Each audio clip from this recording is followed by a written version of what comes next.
Welcome back to We Got Goosebumps, a podcast dedicated to the landmark horror series for children.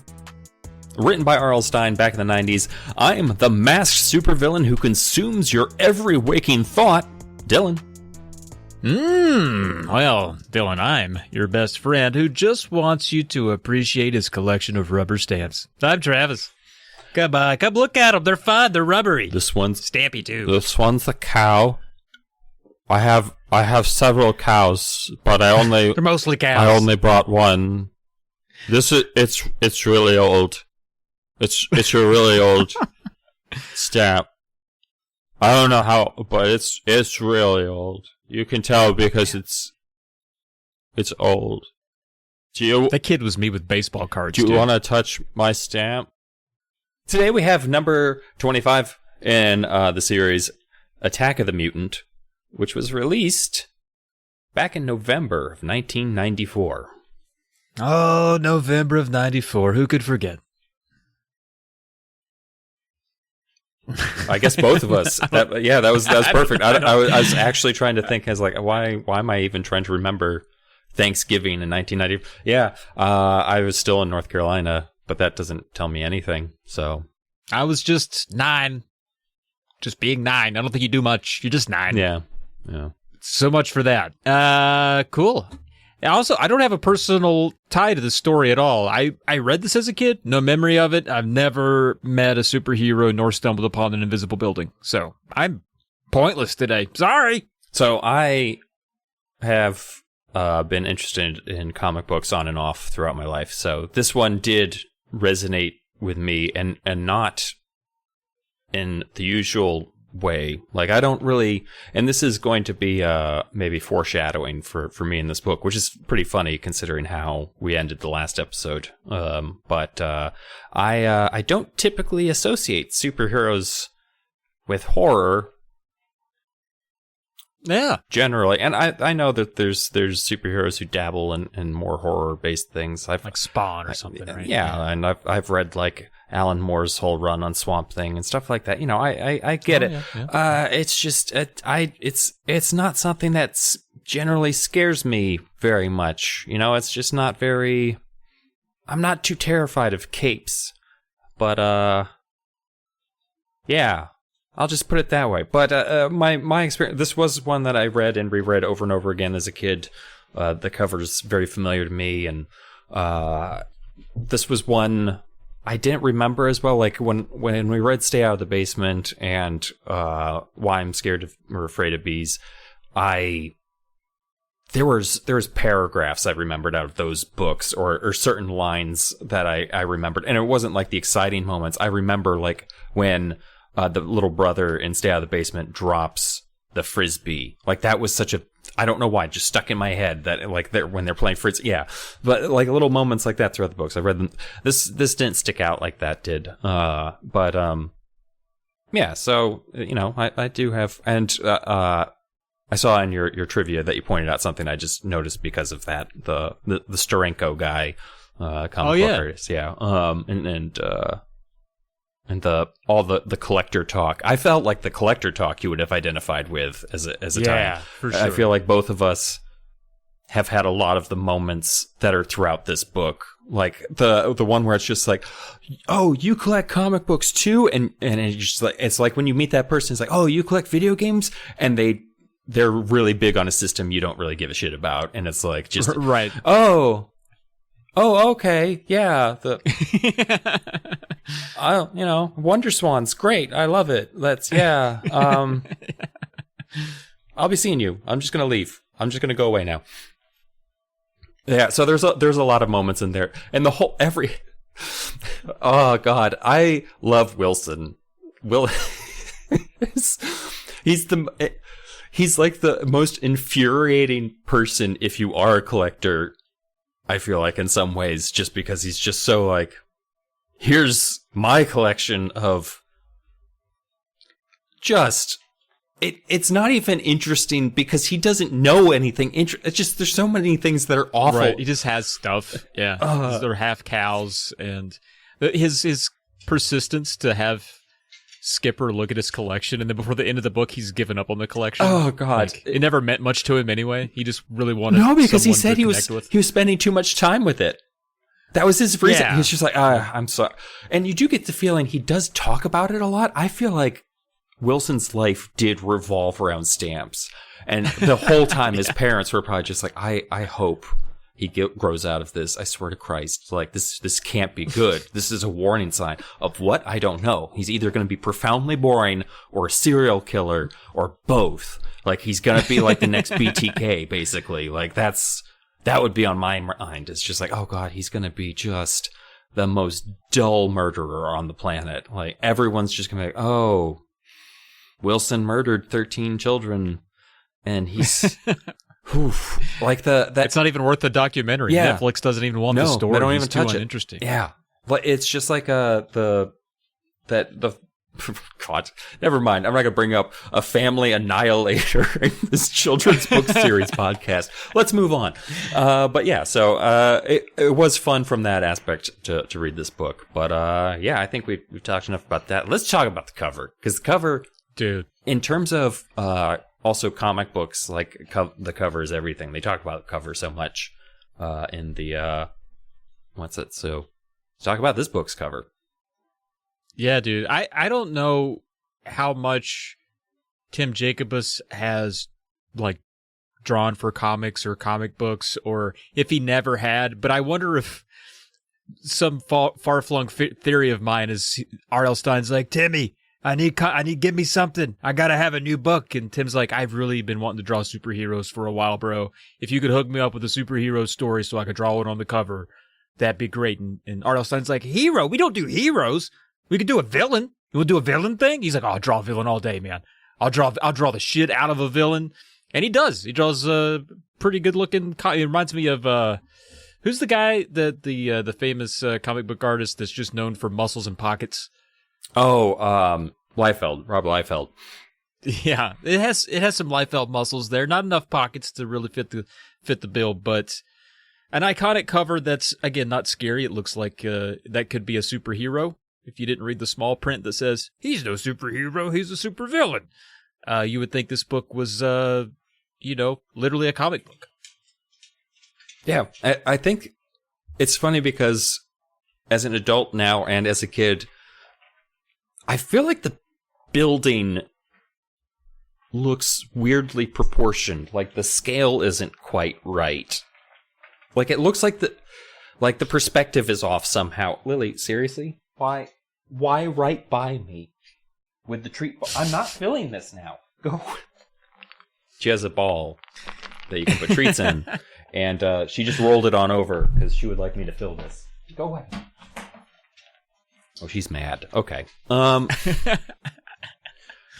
Anyway, but the building just looks very small to me. It doesn't. You're right.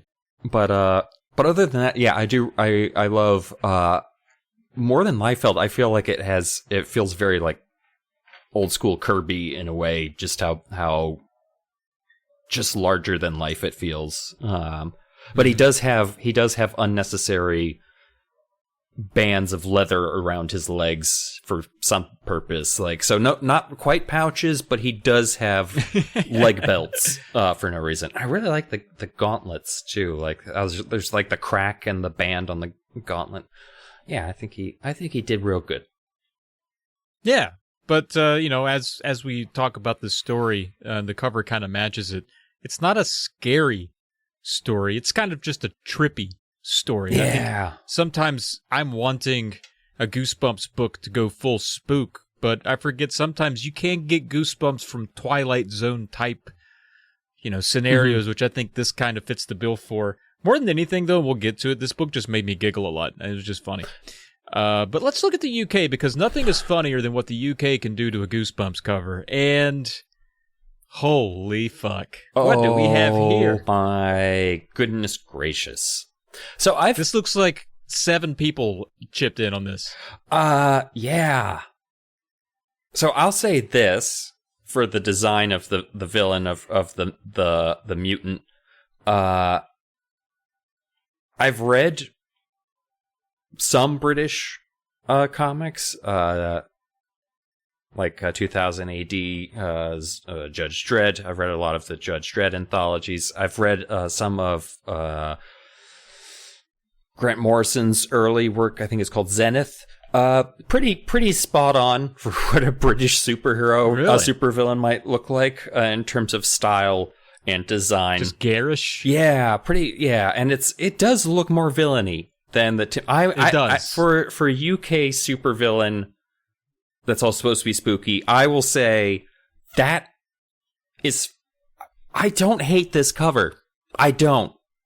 It takes a while to adjust to, though, right? Like when you first look at it, you reflexively push away, but the longer you look at it, the more you're like, okay, it's starting to make sense. And this is one for me where, like, yeah, there's no goo in this. He does melt, I guess, technically. He melts in the molecules. Yeah. This could be him like the partially melted. The goo randomly happens to work for this one. Yeah. Technicality, but yeah. Yeah. I don't hate it. Yeah, I think it's a good drawing for this book. I think artistically Jacobus's is better, but this is more unsettling and maybe more fit for spook. Yeah.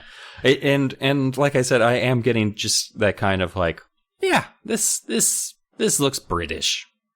In a like way, a Scooby-Doo villain. Yeah. Oh, it does. It looks kind of like a more realistic, like someone spent a little more effort on a Scooby-Doo animation, like put some shading and stuff in there. But yeah, it's basically like, if you took his mask off, he would definitely be the curator of a museum or the owner of a failing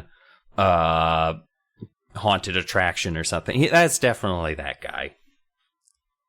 All right. Now, Dylan, there was no Korean or Indonesian covers. Everybody basically used Jacobus, but the French, the only other ones to give us something different.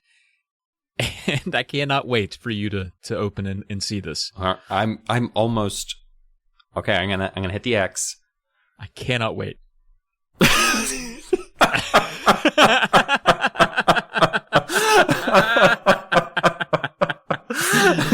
the fuck is that? What is it? Oh no. So I've read some European comics. Wow. This is wow.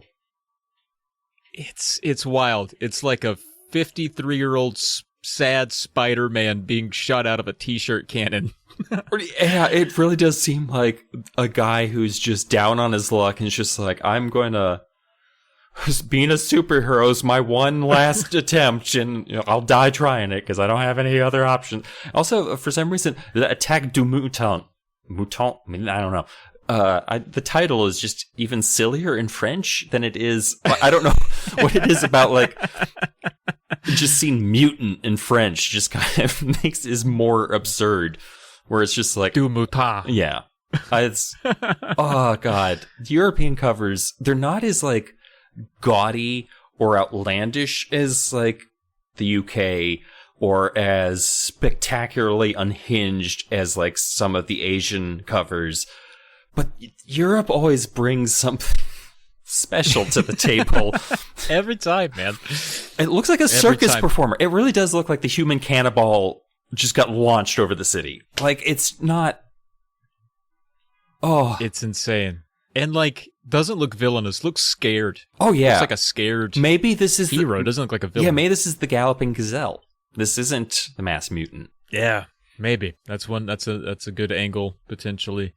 It's just wild. It's not what I expected. Wow. I thought he was a dead person, too, at first. Like, I thought this was legitimate, just like the French dead man, which you don't know what I'm saying, but that actually is a character in DC Comics. He's, I think, a former circus acrobat who dies, and so his heroic power is he can possess people, and he solves crimes and stuff like that. So, wow, he sounds a lot cooler, really, than this guy who... No, this guy looks like he's on his way to becoming Dead Man. Like, it's just, he's about to crater somewhere, and then, oof, boy.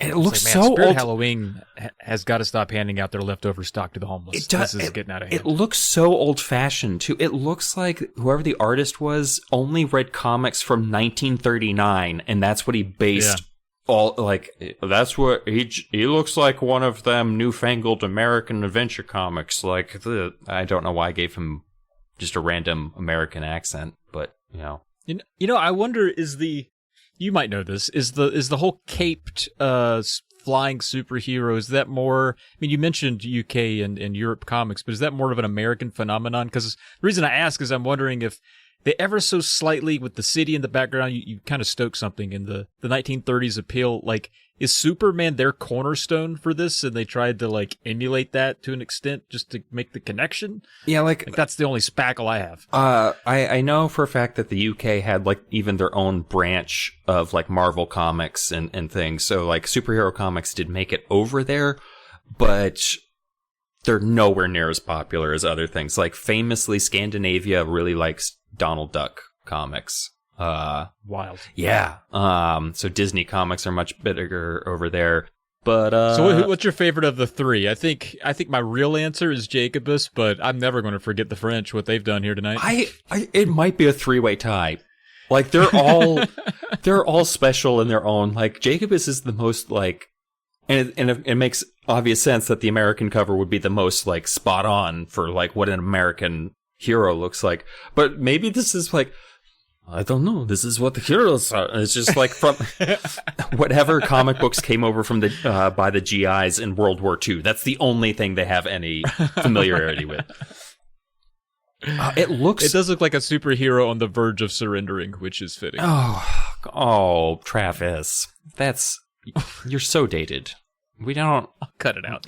We're friends. We've always been friends with them, except for the French and Indian War. We weren't friends with them then, but that was before we were the United States. So That's right. I'm a big supporter of the French. I loved their Olympics. I think we've cleared the air. Okay, chapter 1. Here we come. Oh my God, let's get ready to get attacked by a mutant. We've come a long way from me trying to insult as many cities as I possibly could. Like I feel like there might still be some bad blood with Virginia Beach. Yeah. Oh yeah, that whole corner of the map dropped off listenership. That's okay though. Who needs them? Fuck them, right? Right. I can't. They're my family. That's where my family lives. So or some of my family, not all of my family. Fine. Yeah, so. I'll fuck them. I'll do it. All right, that's fine. So we start off with finding out that we have another ridiculously named small child, whose name is Skipper Matthews. Although, to be fair, Skipper is not his given name. Rather, Bradley. Bradley, yeah. He chose to go with Skipper, which he got from skipping so much. Sorry, I spoiled if that happens to be in your chapter. Oh, that's all you, bud. But Skipper's hanging out with his buddy Wilson, who is, he's a strange kid. He's just... Bless his heart. Although, to be fair, I really feel like it's just the stamps that make him strange. But we'll get... I mean, we've already talked about it. He's just weird about those stamps. But they're looking at his... we need to back up. The whole reason we're even talking about collecting is because Skipper, main character and our protagonist for the story, really loves comic books. He collects lots of comic books that he doesn't read, which is just the worst. I hate collectors like that. I know. It's like collecting sealed games. Why? Yeah. Come on. Play the some bitches. Yeah. They're fun. Yeah. What's the point of having... I don't get having things... Collecting things that you're supposed to do things with and not do things with them. It's insane to me. But anyway. You're not a museum. Yeah, no. Come on. I agree. So... Wilson's looking at his comics, at Skipper's comics, and he finds Silver Swan, which is in mint condition, issue 0. And... Issue zeros are definitely a thing. By the way, that's not just even a made up thing. You can get 0 issues sometimes. Like they'll do. I was like going to ask you about that. Yeah, a 0 issue might not be necessarily even a full 22 pager. Like it might just be like a teaser for the first issue, like or something that they give out for free. Gotcha. Comic Book Day, which is in May in the States. I can't remember which weekend. I feel like it's the first or last weekend in May. Anyway, a lot of the publishing companies will release like an issue 0 for Free Comic Book Day. That's like gonna be leading up to a big event that's coming up in the next couple of weeks or something. So, yeah. Anyway, gotcha. Okay. Are they often like more collectible? Not necessarily. Like if the whole, it depends on, if there's a limited release of it, then yeah, it'll be more collectible. But, it's just like any other collecting game. Like how many people picked it up versus how many people retained a copy, just, Right. Okay. So in issue 0, depending on things, might be everywhere. Because if it's a free comic book day issue, Right. then like Makes sense. everyone's gonna have that. If they hold on to it or not. But like, I don't really I tracked value of comics because I wanted to know if I was paying a fair price for them, not because I wanted to know if I was gonna sell it later. Like I was, for the longest time, I was trying to collect all the issues of the Silver Age Flash, which can get ridiculously expensive the farther back you go, obviously. Like issues for like $2,200, $2,500 around there. Whoa. But yeah, it's just all about what sold and what didn't, and who made it, and what happened later to make it more valuable. But, Right. Okay. Cool. yeah, we don't like Skipper and his bullshit not reading his comic books. Yeah, come on, read this guy. Wilson doesn't really understand the comic book collecting at all, and I don't think he understands collecting at all, just in general. He's Skipper doesn't think very highly of his friend's intelligence, it seems like, although we do see Skipper actually being a little clever later on, but also kind of weird. The sandwich switching thing is a little weird later. Oh yeah, I thought that was just funny, but it is weird. Mm-hmm. Skipper's just like, even though he's kind of dumb and easily confused, like he's the taller of the two, he's blonde, he looks athletic, and like Skipper's just like, he'd be the hero, I'd be the stupid sidekick because I'm small and dark-haired and pudgy and just always goofing around, and I'd just be the comedic sidekick. Oh, I bet you love Skipper, huh? Love him. He's a collector. He collects a little wrong, but no, he is the pudgy runner-up, and I love that in a man. Or boy. That's me. I was the boy in the scenario. Yeah. But he does get one comic every month that he does read, in spite of the fact that it lowers the collectability of it by thousands, if not millions of dollars, every page turn. And it is the Masked Mutant, which is just favorite character of all time, just the best drawn, best written comic according to him. And he's just wicked excited. It comes in the mail. He gets it. He has a mail subscription service for it. That's how, like, and places will still do that. I think. You can just have them mailed directly to your house, like a magazine.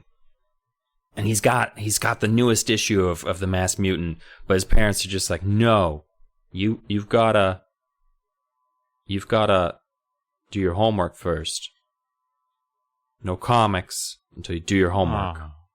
Come on, Mom. Skipper's like, he's real put out by this, and he's a delinquent, like all Goosebumps children. So he's just like, I'm not gonna do my homework first.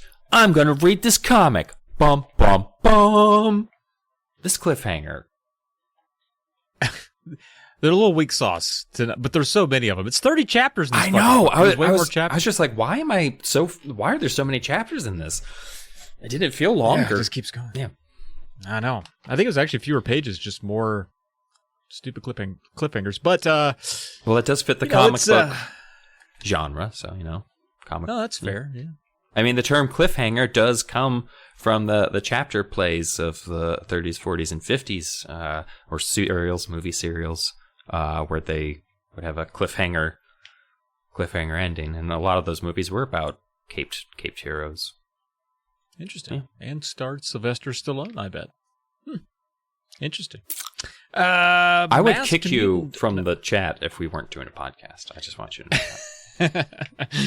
Masked Mutant number 24 happens to be the issue in the envelope. The little red letters across the bottom, it says, "A tight squeeze for the sensational Sponge." And Skipper really likes the cover art, dude. It's got Sponge life. Known across the universe as the Sponge of Steel, dude. He's terrible trouble. And he's caught up in the tentacles of a gigantic octopus.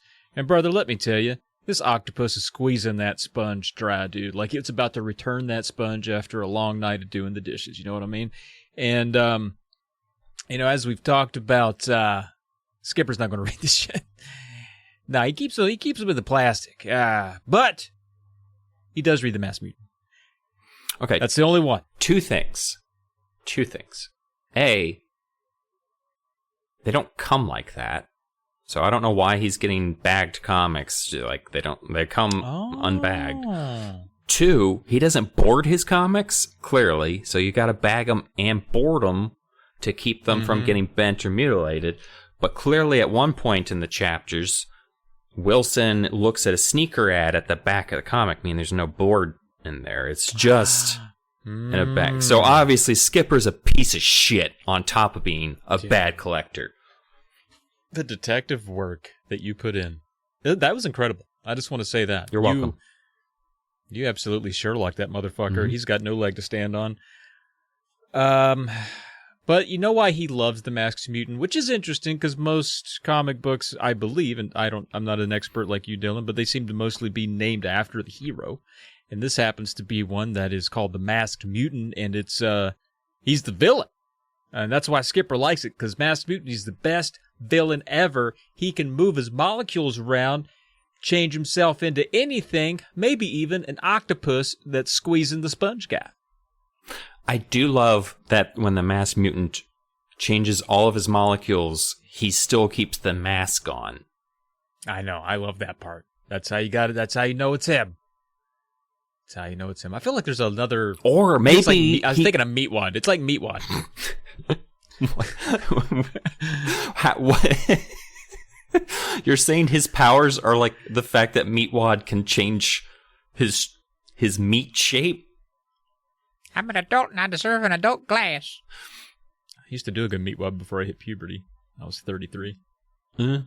So you can tell the Masked Mutant is the octopus on the cover because, like Dylan said, he's wearing that trademark mask. Now Skipper's reading about how the Masked Mutant, who's, by the way, now an octopus, who's gripping the sponge of steel in his sweet tentacles. He's just reading about that. He's enjoying it. He's like, this is great. But then, in the real world, something squeezes Skipper's neck. Uh-oh, ba-ba-ba! It's his sister Mitzi. The one thing Weird! The thing that I did remember is that his sister's name is Mitzi. Like, when I read her name, I was like, oh, Mitzi. That's how everyone reacts when they read that name. It's a rare name. Yeah. I had an old neighbor lady, and her name was Mixie. Oh. Mixie, like she was like a miniature schnauzer. I always thought that name was weird. I'm like, you have the name of a dog. I remember thinking that when I was small. I hope I never said that to her, but you know how kids Oh, you are. probably did, and you blocked the memory of it. Yeah, if you think about it enough, you'll probably remember the time that you made her cry as this 6-year-old. Hey, Mixie, were you named after a dog? And she's like, yes. Were you the first dog, you old hag? You were named for the dog? Sweet lady, though. Yeah? Is she the dead lady who lives in your neighborhood? Or is this when you were... Oh, this is when you were a child. Yes. Okay. Yeah, this is when I was a child. Yeah. Okay. But it was another Hans situation of a family member cliffhanger. But what's great is Mitzi put her hands in the fridge to make them colder to freak out Skipper even more. And then continues to grab at him. He's like, knock it off! And she's a little snitch, too. So, like, she's just like, hey, Dad said you're not allowed to read comics until you do your homework. What the fuck are you doing, Skipper? And, like, he's all just like, you need to get the fuck out of here before I pop you one, because snitches get stitches. And then, unfortunately, his dad shows up, so it doesn't even matter.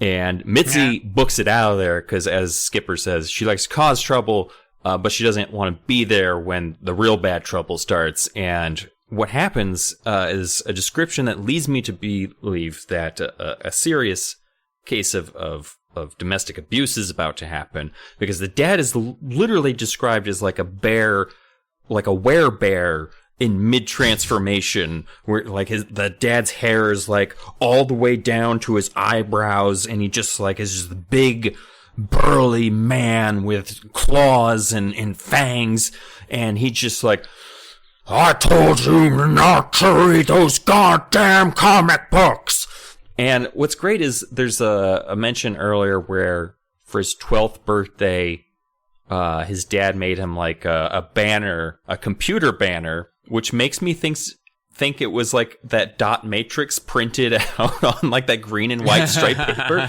Because he said his dad made it at work, or he had a guy print it at work. Anyway, that's just like happy birthday alien boy or whatever his weird superhero name is. And also 2 posters, one of which he said is like probably cost like $1,000. So it's like, your parents are shelling out like serious money for something they hate, apparently. Whatever.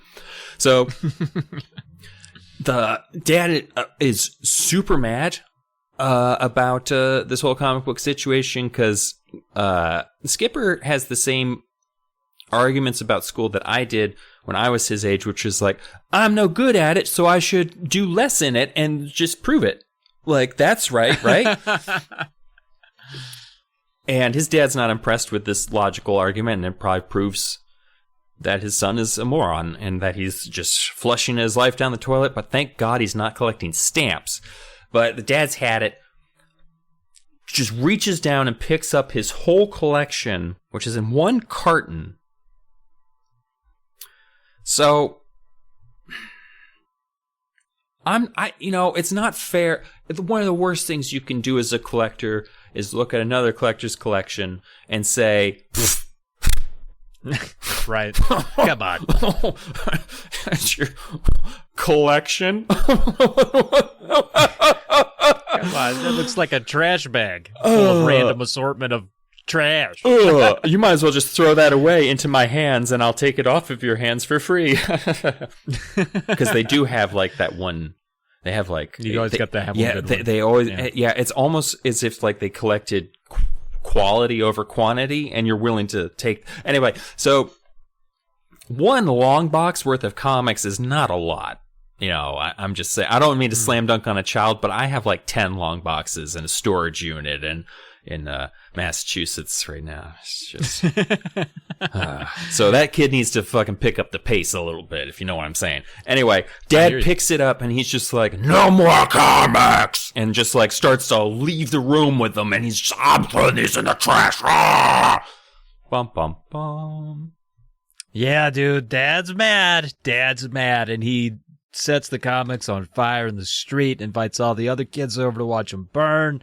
Nah, he doesn't do that. Dad would never really trash the books. He kind of reminds me of my dad. He's kind of gruff when he's pissy, and he makes a lot of threats and threatens to do all kinds of stuff, but he just takes it out to the garage for a night until everybody cools down, brings it back, and asks if your behavior has changed, and it hasn't, because it's only been a day and I got my stuff back. If Dad had held out longer, I might have learned a lesson. Anyway, Skipper asks if he can finish the one that he's currently reading. It's been a while since we got a peek into your childhood. I'm so glad we got another one. Because I was about to say, none of these details are in the book. What is he talking about? Oh, no. Like, the dad he doesn't put it in the garage. Oh, I see. I see. Thanks for giving me a tarmac to run wild on before my plane took off there. Skipper asks, he's like, Dad, can I just finish the one that I'm currently reading before I get to homework? This is the Masked Mutant. You know it's the only one I fucking read. And guess what, Dad? It's the only reading I'm doing. So you should be happy I'm doing anything reading-wise. But Dad's like, nope, don't approve of the comics, son. All right? It's just pictures of dudes, and I think it's weird. I'm old school, all right? Skipper, you need to relax on them. Focus on your school more, all right? I don't want to hear about comics anymore. And so Skipper's like, all right, fuck. And he does his homework, and he skips a few questions because he's like, only smart kids answer all the questions, which I thought was wild. I guess I was such a goody-goody dude. I was doing all the homework, just doing all of it, doing a little extra just in case. Then Skipper ate a bowl of Frosted Flakes. I want to point out it was 9:30 p.m. Eating a bowl of Frosted Flakes. I think, Dad, you got other stuff you got to worry about. Your kid's eating 7 cups of sugar at 9:30 at night. hone in on that some. Let the boy read. But then after getting hopped up on Tony the Tiger, Skipper settles back into a comic book there. And in that book, this new one, The Masked Mutant, he's destroyed the Sponge guy, destroys the Sponge dude, and returns back to old HQ. And Skipper says, man, I've been reading The Masked Mutant for a while, dude, but they never show the headquarters. They never show the outside of the headquarters, never give us that panning wide view. And they drew it here. I got to see the building. And he's riveted, man. He's looking closely at the drawing, taking in all the details of this headquarters. And he makes the comment that it looks like a fire hydrant, shaped like a fire hydrant. It looks just like the one that Tim Jacobs drew for us. Pink stucco exterior with a green domed roof. And he says, it looks weird. And I'm like, yeah. I flipped back. I looked at the cover of the book, and I was like, yeah, it looks like an alien's penis. It is weird. It is weird, Skipper. Good call. And the next day at school... So I keep forgetting Skipper's his name, and I keep thinking you're just calling this kid like, good call, Skipper. Like, just his nickname. Way to go, sport. Anyway, champ. Wilson gets to school, sees his buddy Wilson. And Wilson's just so excited to show Skipper his rubber stamp collection. This is where it really kicks off, the rubber stamps. Skipper could not be less interested. And honestly, Skipper's a bit of he's self... he's egocentric with his own collection. He's very about his own. He doesn't we'll meet another character later. He doesn't care about her collection of things.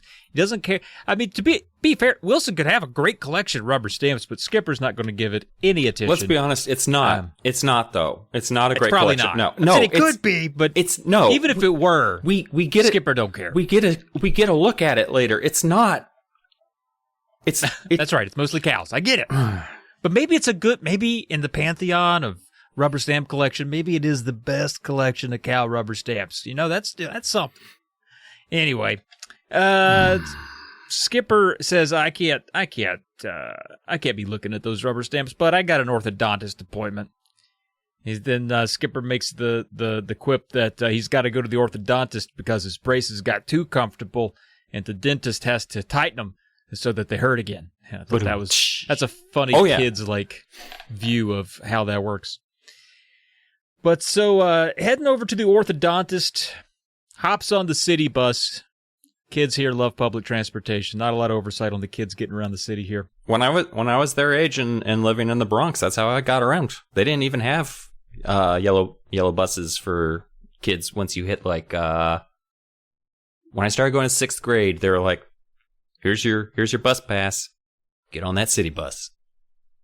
Oh wow, very cool. No wonder so many kids go missing in the city. Yeah, it's not cool. It sucked because the bus would get so packed that I would be standing in the stairwell pressed against the door that led to the outside, and you'd just be holding on and hoping that a high school student would elbow you in the face so you'd go flying out of the bus when you're going down the road. But yeah, other than that. Wow. Damn. That's intense. No, My old honky edge of the woods, we just rode the yellow school bus until we were 23 like everybody else did.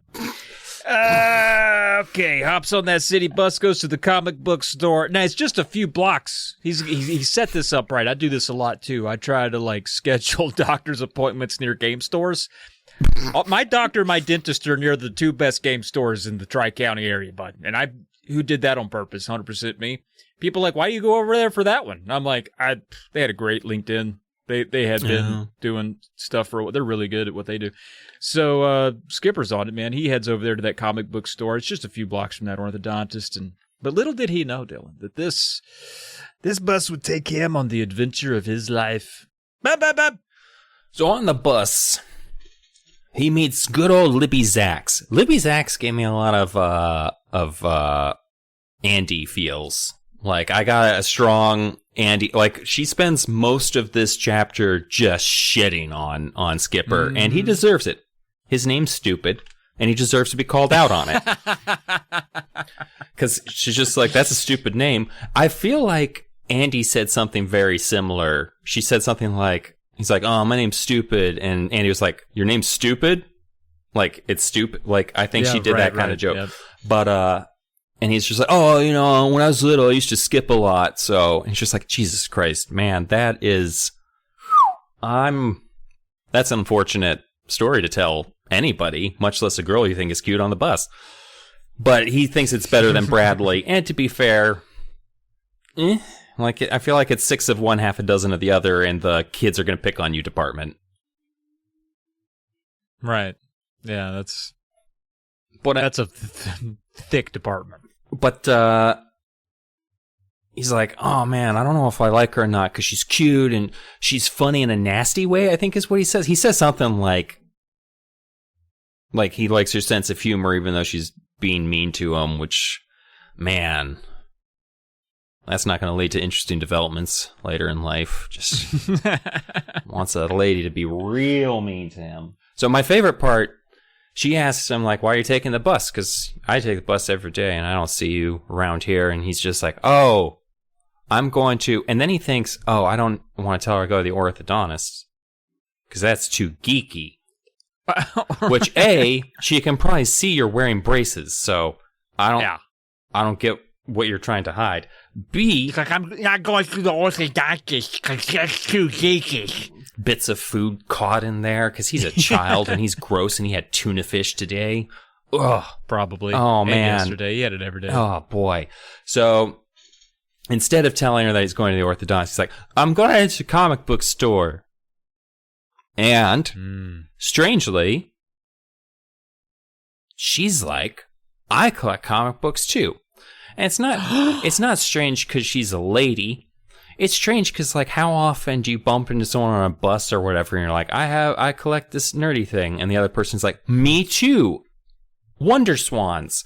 Because what happens is, she's like, I love comic books. That's great. And he's like, cool, what do you like? And she's like, I love High School Harry and Beanhead, which is clearly like Archie and Jughead. And because there's another, I think at one point Skipper's just like, she can't even tell that 2 of the girls are drawn identically, except one has black hair and one has blonde hair. So he makes fun of her because he says that those are just kids comics. I do love when kids tell kids that they're doing childish things and they need to grow up. I'm not saying that's not something that happens. I just think it's hilarious whenever it happens. Like, that's for kids stuff, all right? We studied squid in 3rd grade. You need to grow up and care about something in 5th grade. Like, they literally said that when he was talking about writing his report on worms or something. He's like, worms are so 2nd grade. Dude, my kid, she's only 5, but she does. Age is very important to them because they only have 5 of them. Yeah. So she's like, I'm so much. So you'll say something to her like, honey, you need to, what are you doing? You need to use your fork to eat that. It's not for your fingers. What are you, 3? And she's like, I am not 3. I am so much older than 3. I'm like, well, you're 5. I mean, it was literally like maybe a year and a half ago that you were doing this more often. I am 5. I am not. Holy shit, Dad. Really? 3? Like, she cannot believe 3 years old to her is like eons ago. But I'm like, no, really, it wasn't that long ago you were shitting yourself. Okay? Let's not pretend. I mean, you probably shouldn't keep saying that to her after a certain point. That's not true. She's 15. I'm like, it's not been that long since you shit yourself. And that's my fault. I'm a bad parent. I didn't let you out the cellar. So Skipper's doing the just absolutely most fun thing anyone can do and starts berating her for the things that she likes. And she's like, what, you like superhero shit? And he's just like, it's not shit. It's super cool. Like, my stuff's going to be worth billions, which is, oh God, my least favorite argument for collecting anything. It's just like, what is it worth? What's the value? It's like, no, I get enjoyment out of these things. That's why. Anyway, he keeps being like, oh, she's so fucking stupid. She doesn't even care about the value. She just likes them. Ugh. I just got to your note in the script. And then he tells her that she's not a collector. And then in parentheses, Travis has added, go to fucking hell, Skipper. Yeah, man. Collect what you want. Have fun. God damn. I feel like there's a little bit of resentment here. Not from when Travis was a child, but just over the last 10 years. So there's a lot of teasing, and there's clearly like some chemistry going on here. And then he realizes he missed his stop, which as a child I that always put the fear of God in my stomach. Even though you could literally just go across the street and figure it out, it's always like disconcerting when you're in a strange neighborhood all of a sudden. And it's just like, do I walk back the 17 blocks that I missed or whatever? He doesn't even know. I feel like it's only like 4 or 5 stops. Like, I don't feel like he missed that many. So he rings the bell and bolts off the bus, way off in a hurry. And then he's just like, Libby's right behind him. She's just like, what are you doing? Get away from me. And she's just like, this is my stop too. And he's like, oh, okay. And she's like, are you lost? And he's like, I'm not lost. I'm here every day. Everything's great. I'm here every single morning doing things. I've never been lost in my whole life. And then across the street from the bus stop, he sees. And I love that Arlstein was just like, I'm going to make a building so ridiculous, there's no way you could confuse it for anything else. But then, across the street from the bus stop, he sees the Masked Mutants headquarters. Bum, bum, bum. That really is a bum, bum, bum moment. Like, he sees the villain's headquarters in Riverview Falls, Ice Dakota. I don't know where where are they? I don't remember the state. Yeah, seems like. Actually, I don't know if he does specify the state in this one, but you're right, man. It's got to be. It's got to be it. It's the fire hydrant shape, pink stucco on the outside, green domed roof. And he asks Libby about the building, and she's like, "That's the ugliest fucking thing I've ever seen in my life." But he asks, I think he might have asked him, I don't remember if he asked him a question. I don't think she just volunteers his information. I think he's like, how long's it been here? Because he's like, oh, yeah. I recognize this building from a comic book. And how long's it been here? And she's like, oh, it's been here since last spring when I moved here. So it's been here a minute. It didn't just magically appear out of thin air. It's been here a minute. But there's no signs out front indicating what the building is for. You know, maybe, if it were me at this ripe old age, if I'd seen a building I'd remembered from a comic book, I would think, oh, there's a theme park for my comic book here. Must be a theme park. That's cool. But Skipper is confused. He's like, this seems out of place. There's no sign indicating what the building is for. And he's like, the building looks familiar. And she's like, I don't know what to do. You want to come to my house and look at my comics? What do you do? Is this an attempt to hang out with me? Because I like comics. What's going on here? And he's like, no, I got to get to an orthodontist appointment. He fucking slips, dude. He fucking told her about the orthodontist. She's going to know he's got teeth.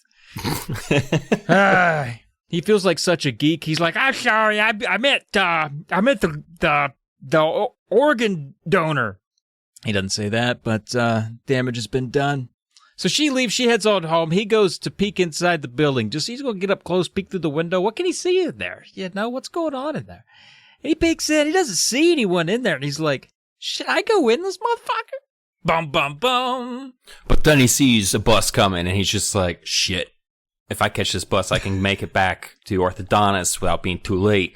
And honestly, you don't pass up that opportunity. You don't know the next time that bus is coming by. 30 minutes, an hour. Doesn't matter what the schedule says. So he books it. And he's just like, goodbye, evil murder headquarters. And gets up onto the bus. Because they're clearly in a city, I guess I'm bringing back to Boston. So he gets up onto the bus. And he's just watching. I know he wasn't. But I'm just imagining him at the back window of the bus, just looking. There is no back window on most city buses. Never mind. He's just trying to look out the window until finally the headquarters is just like, he can't see it anymore. And he's just like, oh, gee willikers, I wish I knew what that was, because that's just fucking weird. So later on. I bet he did say gee willikers. Guaranteed he said gee willikers. Yeah, definitely. This kid is fucking nerd. So he's talking to Wilson. Later, not at the orthodontist, but later, I'm assuming the next school day, maybe a couple days later, he's talking to Wilson. He's just like, man, some fucking weird shit, bro. Saw a fucking building. Looks just like the comic book. No way to confuse it. It's pink and green. And looks like a ding-dong. Wilson's like, that's fucking weird. Do you want to switch sandwiches? What you got? I love Skipper's this. I don't know why I loved it. Skipper's like, I got tuna. Wilson's like, I got tuna. Let's trade. And Skipper's just like, fucking, all right, you fucking piece of shit moron. And they switch, and he's like, I like Skipper's mom's tuna, not Skipper's. I like fucking Wilson's mom's tuna fish better than I like my own mom's tuna fish. So he's fine to trade. He doesn't have the empathy, though, to be like, maybe that's why Wilson, I keep switching their names. Their fucking names are so, they both sound like they're 90-year-old men in a retirement home. Like, if I was just like, if you overheard my conversation, yeah, Skipper and Wilson over there are eating a couple tuna fish sandwiches. Like, you'd be like, oh, those are obviously two 12-year-old boys you're talking about, and not 90-year-old retirees who just stopped at a Subway. Anyway. Wilson, after chewing on Skipper's mom's tuna a little bit, yeah, I'm leaning into it for you. You're welcome. I knew you were to go to. I knew. Wilson's just like, hey, I figured out the solution to your brain box puzzle there, and Skipper's just like, hit me up. Wilson's like, who draws this fucking thing? Skipper's just like, hey, it's Jimmy Steranko or Steranko, I think. Yeah, Steranko. It's like the opposite vowels. Yeah, he flip-flopped, and I think the other guy goes by Jim, but yeah. Right. And Wilson's just like, so let's say that this Jimmy Steranko guy, he lives here in Riverview Falls. And Skipper's just like, I don't even know if Falls is part of the name. It is. Okay, good. I think it is. Because Riverview just sounds like it needs to end with Falls anyway. So Wilson's just like, I bet you Steranko lives here, saw that fucking building, it's just like, hey, I got a pen and a paper. Let me sketch this bad boy down and use it for later in one of my funny books. Wilson, you know what? That makes a lot of sense. And Skipper's kind of bummed out because he's just like, fucking rational reason for why this goddamn bullshit. He's like, yeah, Wilson, you might not be as dumb as I thought you was. So it's great. Everyone's happy. But then a week later, he's going to stop by, because he already says that he goes into this, he takes the city bus into town to go to the comic book shop. And so he gets another opportunity. I guess he's going to go pick up Spawn or some shit like that. He gets on the bus, hell yeah. And he's just like, you know what, I'm going to check out the building. I'm going to go down the line a couple more stops. And there's this whole thing where he's like constantly looking out the window to make sure when he gets to the stop until he sees the park, they recognize him from the first time. And again, that anxiety was real for me up until I started taking anti-anxiety medication 3 years ago. So, like, just the taking public transportation to a new place and just being like, what? Is this it? No. Is this it? No. Shit, that was it. And then, like, oh, I hate it. I hate it. So, he sees the playground. He hops off the bus. He's super excited. He gets to see this big old pink ding-dong of a building again. Bus pulls away. Across the street, it's just a vacant lot. Building's completely gone. Oh. Which is also a plot point in the 1994 classic, The Shadow, starring Alec Baldwin. Bum, bum, bum! Synergistic. When did that movie officially release? Probably summer blockbuster, superhero summer blockbuster with Alec Baldwin. I don't know. You keep looking and I'll keep... 20 years ago. Well, another bus pulls up 5 minutes later. Libby, our good pal Libby, hops off the bus, recognizes Skipper, says, what the fuck are you doing back over here? And then he points over to that vacant lot, and he's like, hey, anything over there look fucking different to you, Libby? You know, last time we was over here, you were making fun of that phallic-shaped alien cock building I liked so much, and now it's gone. You got any hand in that? You tear my building down? I like that building. And she's like, I don't know, I guess it got torn down for being ugly. I didn't do it. Just, somebody must have torn it down. It's clearly not there. I see what you're saying. He's like, did you see anybody tear it down? There would have been cranes and noise and debris and rubble and trucks. You know, when you tear down a building, it doesn't just disappear. And she's like, I didn't see any of that. You're right. Why are you so obsessed with this building? And then he has to admit, he's like, well, it's from a comic book. And, but he refuses to admit that he came all the way here to look at it again. He had like a fifth appointment with my orthodontist. They're really doing some stuff in there. Oh, yeah. And, I definitely didn't come here just to look at a building again. That's not my prerogative. He thwarts that accusation of being super geeky about a comic book and instead agrees to go look at her comic book collection, throw the heat on her a little bit. So he heads over to Libby's place. And after an hour over there, he says her comics were super lame. And I can't remember the name of them. You rattled it off a second ago, but it was like Beanhead. High School Harry and Beanhead. Yeah, Beanhead. He thought that was super lame, dude. And then on his way back to catch the bus, he was hoping maybe the building would be back. He even says, I realize that's a dumb thing to think, but it's like I can think of several times as an adult where I have similar thoughts. Oh, yeah. like superstitiously, but maybe if I blink twice, my favorite college football team will suddenly be winning. Yeah, Nope. It's like I like when I ever used to walk around like my old hometown, just like I'd see someone and be like, "Oh, is that my dead friend?" And then she's like, "No, because they died." I'm sorry, you made it sad, but yeah, you made it funny sad, and that's important. Yeah, that's important. Yeah, funny, anyway. sad. Yeah, very funny, very sad.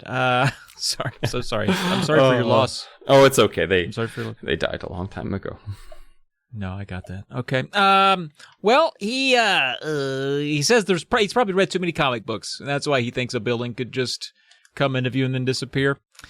And he gets home, and guess what? A special issue of the Masked Mutant has arrived. All right, these special editions. Special issues come more frequently than your monthly. So he sees one there. You'll get another one pretty soon. But on this one, on the cover, was the building itself. And the title on the cover was Morning of a Mutant. Morning of a Mutant. So I have a problem here because he states in this thing before he opens this special issue that he hopes that it'll tell him how the Galloping Gazelle got into the Masked Mutants' headquarters at the end of the last issue. Typically, special issues do not take place in the regular timeline of the story because they come out at odd times potentially, so they don't want to interrupt a story. So they usually are a separate story maybe, or focusing on like a moment in the character's past, like an origin story kind of thing or whatever.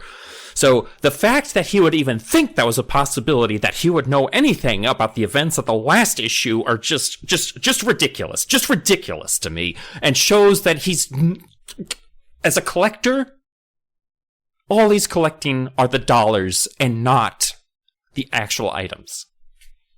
Oh, man, I feel that 100%.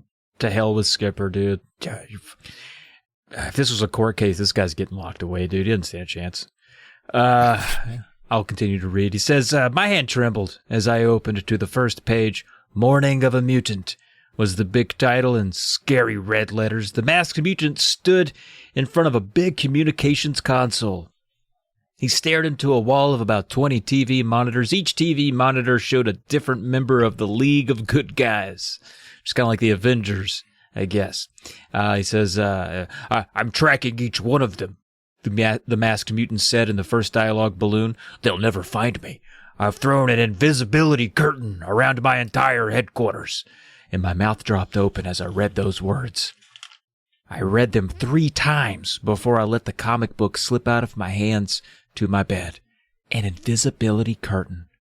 No one can see the Masked Mutant's building because he slipped an invisibility curtain around it. I sat excitedly on the edge of my bed, breathing hard, feeling the blood pulse in my temples. Is that what happened in real life? Is that why I couldn't see the pink and green building this afternoon? Was the comic book giving me the answer to the mystery of the missing building? It sounded crazy. It sounded totally crazy. But was it real? Was there really an invisibility curtain hiding the building? My head was spinning faster than the amazing Tornado Man. I knew only one thing. I had to go back there and find out. Bum, bum, bum.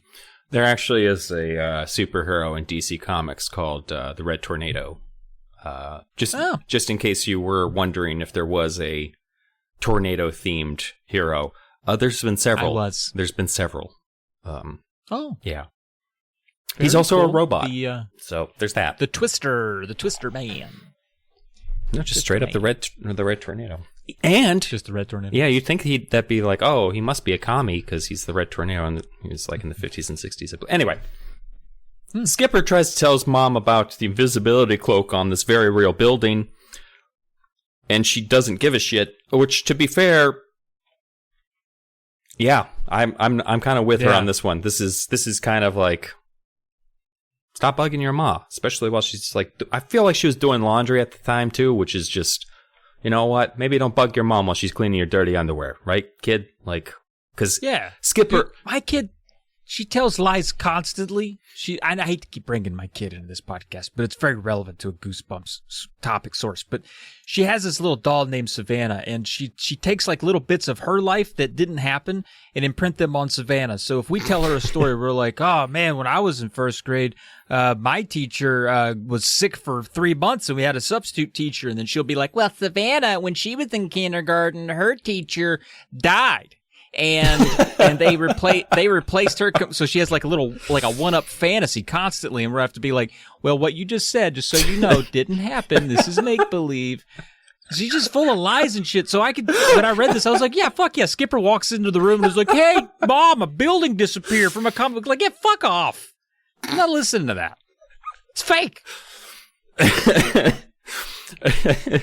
like how we're not just venting about your childhood, but now about your parenting too. Like, this is good. I love my kid so much, but she's so full of lies. Just full of lies. She's just the devil's child.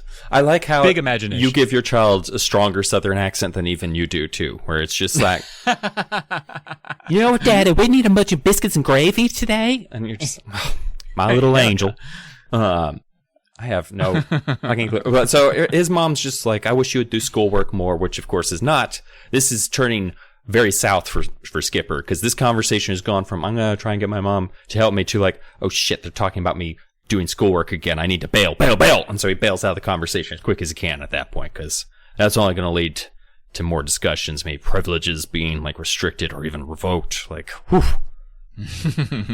So he's on the bus again, on the city bus, as they constantly call it, the city bus. I don't know why that needs to be specified. Just say the bus. Like, we get it.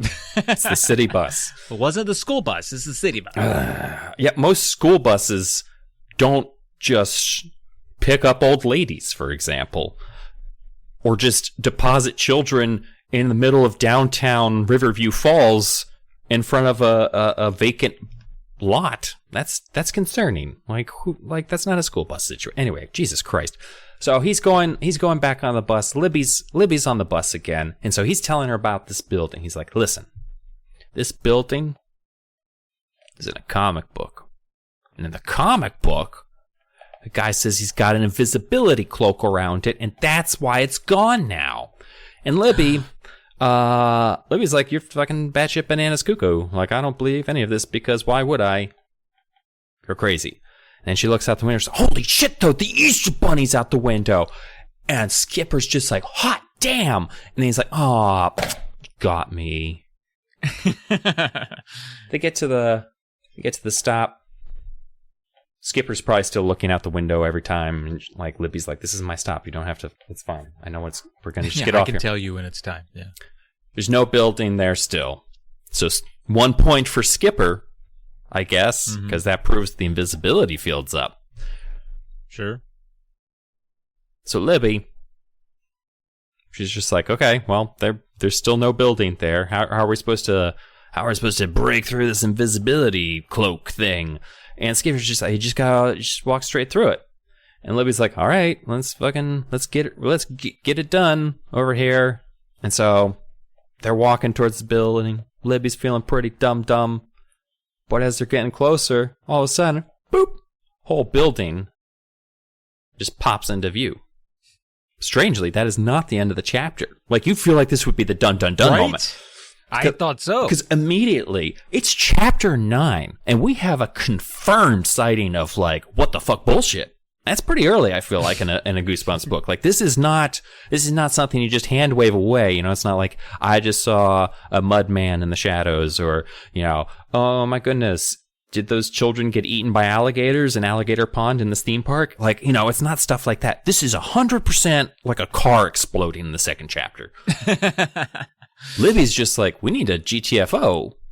Like, if you're right, well, there's some fucked up shit potentially going on in here. But Skipper's just like, oh, fuck no, we need to get inside this building. Like, we need to go inside. We need to check this out. And she just is like, okay. And so they just make a beeline straight for those fucking front doors. Bump, bump, bump, bump, bump. All right, man. Now they go inside.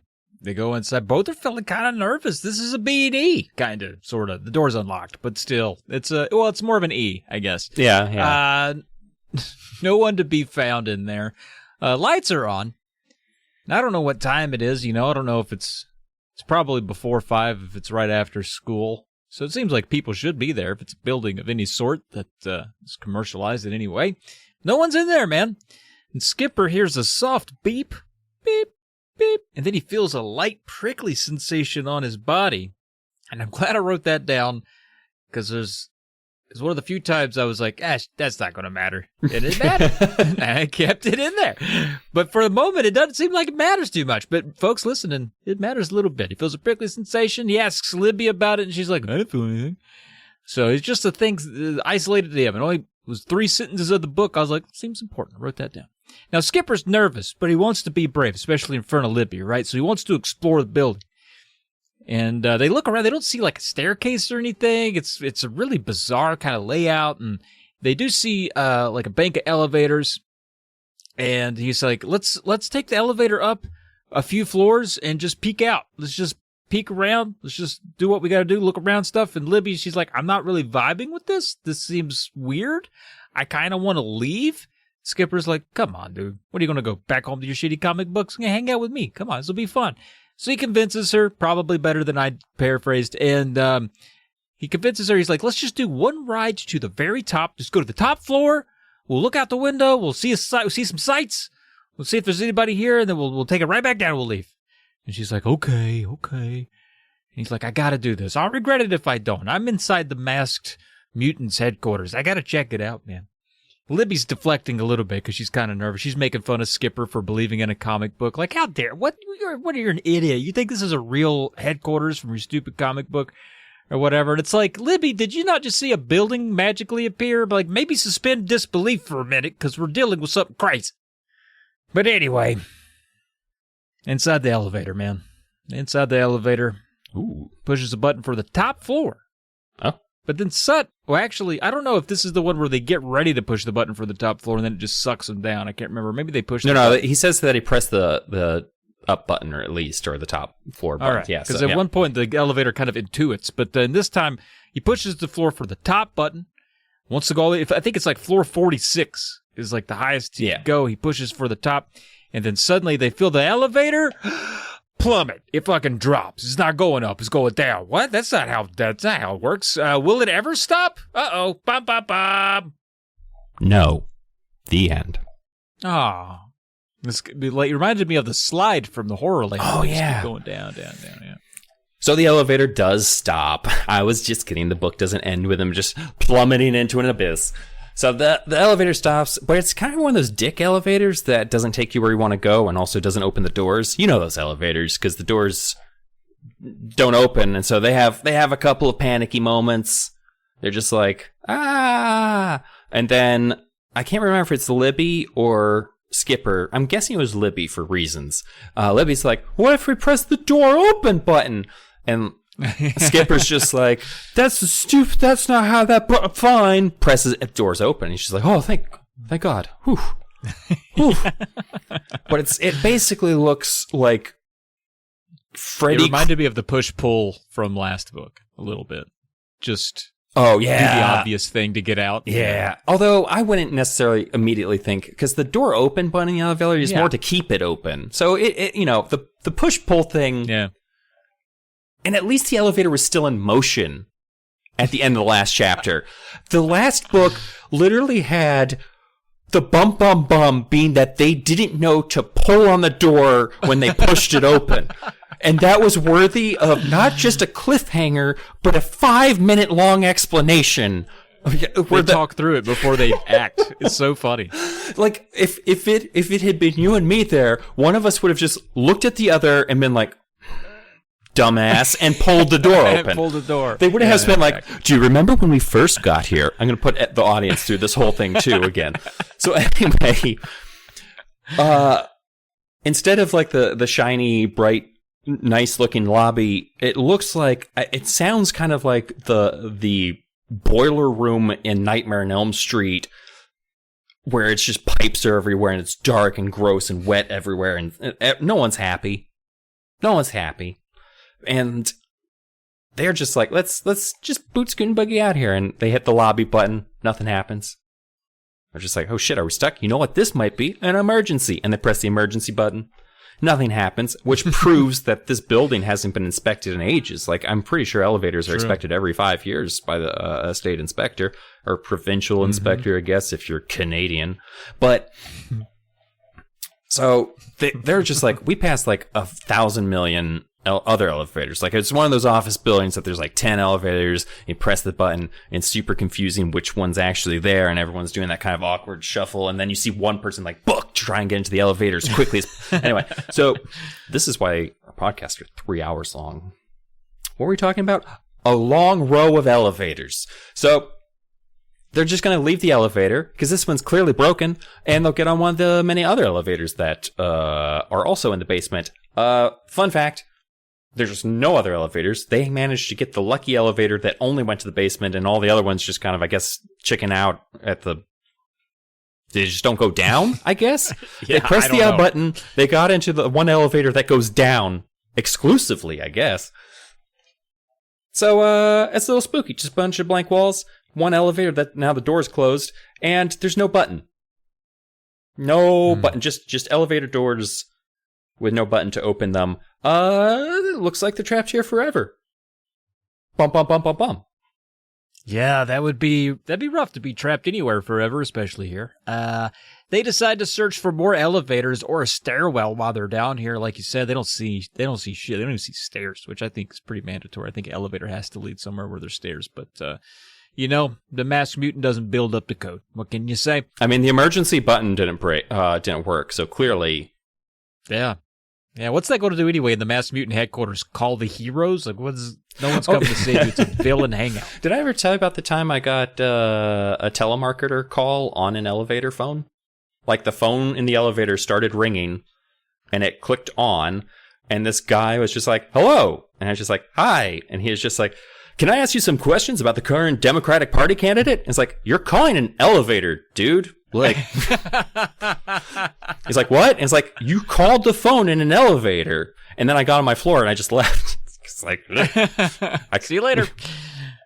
Oh, that's hilarious. No, that's wild. I'm glad that's never happened to me. But they track you anywhere these days. You never know. But they creep around the basement looking for an exit, poking their heads into all the rooms they see down there. And there's not a lot going on in there either. It's like an old, almost like a warehouse, like in a bottom of a factory. There's just old metal coils and things, sort of industrial type materials. And they do enter a room where he sees a control panel where there's 3 stools there with gears, kind of like, you might picture some I don't know. I kind of imagined the home ship of the Justice League, where Batman's always just hanging out because he's the only one that can't fly in the group, and he's just always at the control center, and there's always 3 stools, but he's always there alone because everyone already left. I always thought that was funny. But before anyone gets mad, satellite. That's what I was trying to think of. Yeah. Thank you for bailing me out. I know the comic book folks are, they're tough. But it's got gears, mean. Lights, levers. But there's no one in there. It's just free. Hey, look at this. Free control panel. Let's push buttons. Skipper's like, oh, shit, check this out. Hey, Libby.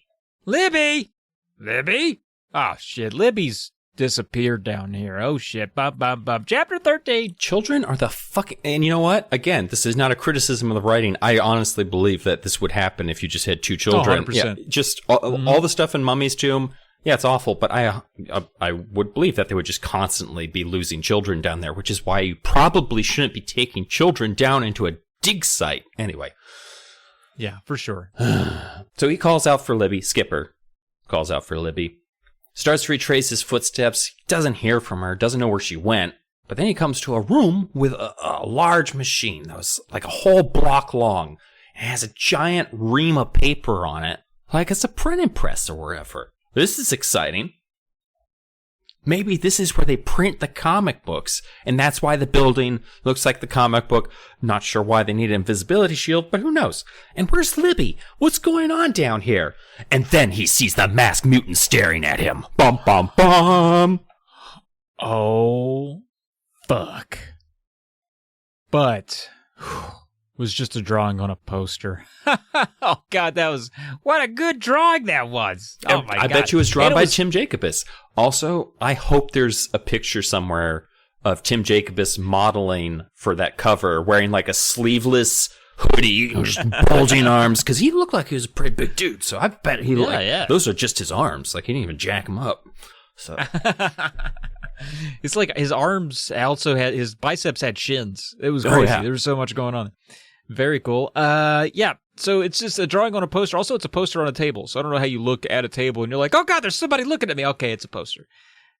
Anyway, kids are dumb. And he starts to take in the rest of his surroundings. He notices there's more drawings and more sketches. And he's like, man, I don't think I'm in a villain's lair. I think I'm in its, like your DC Comics or Marvel Comics. He goes, I think I'm in Collectible Comics' printing office. I think this is where they print my favorite comic book. That's why all this art is here. That makes so much sense. Why would I be afraid? This is awesome. So now he's jazzed. He's so jazzed, he completely forgot about Libby. Even though like these comics are all fake and everything, just thinking about the equivalent of this is just like stumbling across, like, because he finds all the original art and stuff and just like concept drawings. Like, I would have been like, I'm never leaving. I'm going to stay down here until the police remove me. Like, that would be my thought process. Exactly, man. He's jazzed now that he's got this new sort of, I guess, theory on what this place is. And he's completely forgotten about Libby, dude. And he's just looking through stuff, just rifling through all the art, taking it all in. And he keeps flipping through drawings until he lands on one specific drawing that nearly puts him in shock, because it was a drawing of him. Bum, bum, bum. There's one cliffhanger where he's just, it ends and then he's just like, of course it was blah, blah. He's just, you've probably figured it out by now. Like, there's like, he actually almost acknowledges that there was a cliffhanger. And the fact that the cliffhanger ends with him saying like, it's me, instead of being like, I can't believe what's on the drawing. And then you find out next chapter that it's him. Instead, they're just like, that's fucking weird, isn't it? And you just move on to the next chapter. Like, I do like how this book is structured. It feels very comic booky. Like, he seems very like, turns to camera a lot, it seems like, almost, or like that he's got, I know it's a first person book, but he seems, like I said, not aware of the format. It's not meta or fourth wall breaking, but it seems more just that kind of conversational kind of thing that you get from like the narrative boxes in a comic book, where it's just like Bruce Wayne's talking, was just like, or Spider-Man, I guess would be more appropriate because it's not brooding and sad. It's being happy about swinging through the city. And then occasionally being sad because his girlfriend got murdered. Anyway, so he basically goes to the drawings, and it's more of him just being like, this is definitely me. Like, there's the chip in my front tooth. Like, he wears my clothes, like my same outfit. I guess he has a style, which is baggy jeans and long-sleeved pocket T-shirts. I don't know what a long-sleeved pocket T-shirt is. I'm assuming it just means it has a shirt pocket. I think so, yeah. But anyway. It's like a pocket tee. It was like I don't know that there's an equivalent, like a short equivalent, like pocket long sleeve tee. Yeah, I don't think there's a way to, I think he would just say like whatever. It's fucking, anyway. And for some reason, I imagine it has a Harley Davidson logo on it. I don't know why. I think my wife has one. I mean, I think of like, I don't know, just the long sleeves, just a long sleeve tee. Yeah, it's definitely got like biker stuff from Metallica across the front of it. Yeah, Metallica. So there's just a whole bunch of him just being like, this is definitely me. Like, it just blows his mind and starts thinking, like, who had been drawing me? And why? Why would a comic book artist make sketch after sketch of me? Oh, I could think of some pretty disturbing reasons. Of course you can. Oh. We don't need that. We don't need creepy speckle. Okay, I'm sorry. And how did the artist know me so well? We don't need creepies back. Okay, I'm sorry. Okay, sorry. And how did the artist know me so well? How did the artist know that I have a tiny chip on one front tooth? A cold shiver ran down my back. I suddenly felt very frightened. I stared at the drawings, my heart pounding. In one drawing, I looked really scared. I was running from something, my arms out stiffly in front of me. Another drawing was a close-up portrait of my face. My expression in the sketch was angry. No, more than angry. I looked furious. Another sketch showed me flexing my muscles. Hey, I look pretty cool, I thought. The artist had given me bulging superhero biceps. In another drawing, my eyes were closed. Was I asleep? Or was I dead? Still staring at the drawings, shuffling from one to the next, studying each one, when I heard the footsteps, and I realized I was no longer alone. Who's there? I cried, whirling around. Bum, bum, bum. Yeah, who's there? Is it the Masked Mutant? Has he arrived to kill our boy Skip? No, it's Libby. Technically. Oh, shit, brother. Come on now. Let's wait. Let's hold that back. All right. But it was Libby. And then they accuse each other. They do that old Spider-Man pointing at each other like, you were the one that got lost. And it's like, no, you got lost. Like, no, you did. But they accuse each other of being the reason that they got separated. And she's like, listen, I found some fucking elevators. What did you find? Oh, nothing. Pictures of yourself. Cool. And then it's like, come on, Skipper. We got to leave. I found other elevators. We can get out of here. And he's like, no, check this out. I found drawings. You know how like this building was invisible and then we snuck in it and we went to like a deep dark recess of the basement? Crazy, right? Then I found a picture of me down here. Is that not fucking sending you right now? And she's like, you're dumb. Let's go. And she's like, it's weird that you would even think anybody would draw you for even a creepy spackle reason. There's no reason anybody would think anything about you. So she leaves, and she's made up her mind. She's getting the fuck out of there, and he chases her out to the elevator, and they go up to the lobby. There's a lobby button. They hit it. It takes them up straight to the lobby. It doesn't give them any sass, and they leave the building. And now out on the sidewalk, once they, walk a certain distance away from the headquarters, it vanishes into thin air again. And Libby, somehow, despite this, still doesn't believe him about the drawings. And it's like, bitch, you just saw a building go invisible. Why can't you not believe there were drawings of me inside the invisible building? Come on now. To be fair, why didn't he take some? Yeah. Why not even steal from the building you broke into? Come on now. Okay. If you found a picture of yourself into a building you just broken into, you would 100% take it. Oh, for sure. I'm going to jerk off to it first, but then I'll take it for sure. Or maybe I'll take it home first and jerk off to it. I don't know. There's an order of operations. I'm not sure what I'd do. I'd panic. Do you do that too? Do you sometimes like... Oh, never mind. Sorry. Yeah. Whatever you were going to say, 100%. Oh, okay. All right. So later, Libby and Skipper separate, and then later that night, Wilson comes over. Now, Skipper's excited to tell Wilson all the news, and maybe Wilson brings some rubber stamps to show him off, and then Skipper's like, dude, no, I don't. Why did you bring some here? I don't want any of it. Stop bringing your weird stamps over. I want to tell you about my weird day. And Skipper starts on the day. Wilson's like, bro, I can't even follow the story. It's so weird. You got to invisible building, and I was like, clinical help is required here, okay? So Skipper's like, get out of here, man. You're not helping anything. You're kind of annoying me. And take your stupid rubber stamps. I got to think about what just happened. I need time to think. Those fucking stamps. So, yeah, dude, I know. Him and his dumb stamp. It's a long chapter, too. It's like 5-6 books, dude. Well, especially after how the last 4 chapters were 2 pages long apiece, so... I didn't mark down that I would read this, but I did find a little blurb where he's talking about his stamp collection, so I got to take advantage of it. He goes, I brought over some of my rubber stamps, he said, raising a brown paper bag up to my face. He turned it over and emptied it onto my desk. I thought you might like to see some of the better ones. Wilson, I started, I really don't... This one is a ladybug, he said, holding up a small wooden stamp. It's very old. It's the oldest one I own. Here, I'll show it to you. He opened a blue ink pad stamped with the ladybug on it and pressed it onto the top of a pad of paper I had on the desk. How old is it? I asked him. I don't know, he said. He held up another one. It's a cow. he said, as if I couldn't tell. He stamped it onto the pad. I have several cows, Wilson said, but I only brought one. I studied the cow, pretending to be interested. It's another really old one, Wilson said proudly. How old? I asked. He shrugged. Beats me.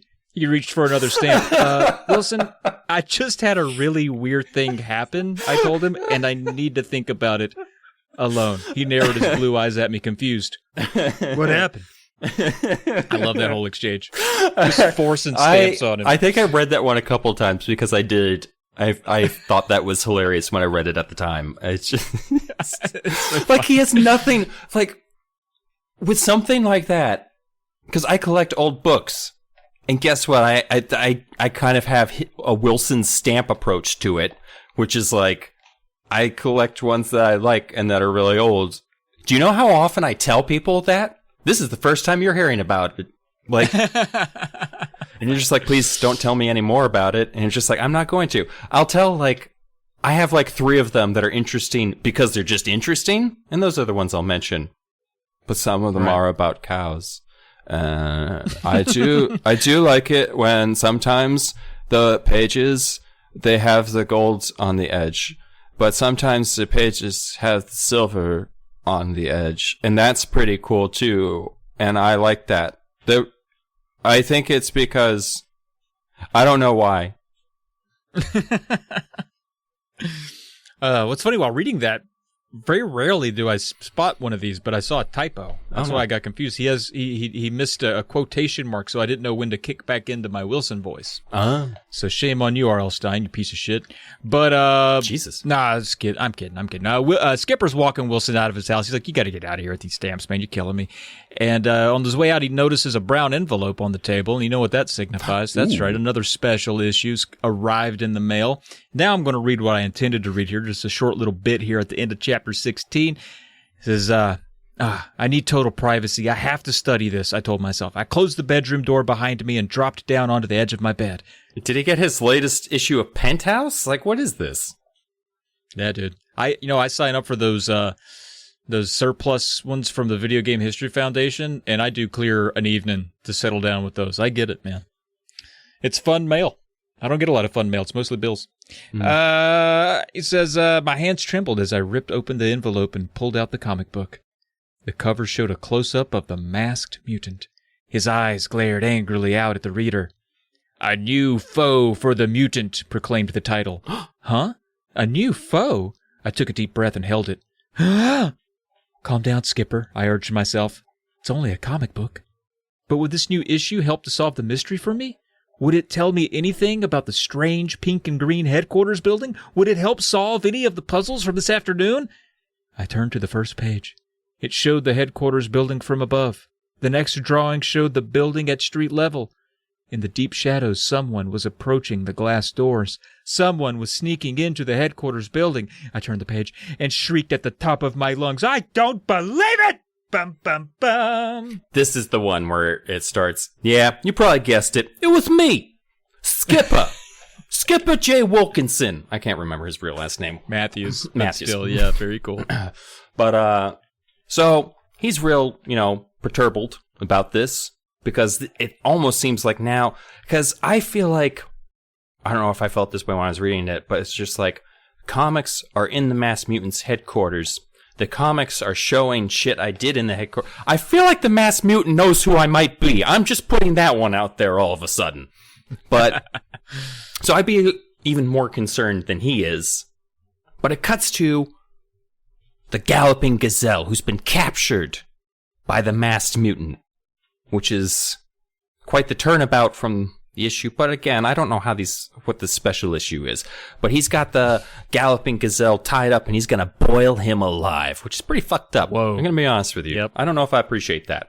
Skipper, in the comic book, looks real scared, as you might be if you're about to witness your favorite superhero being boiled alive.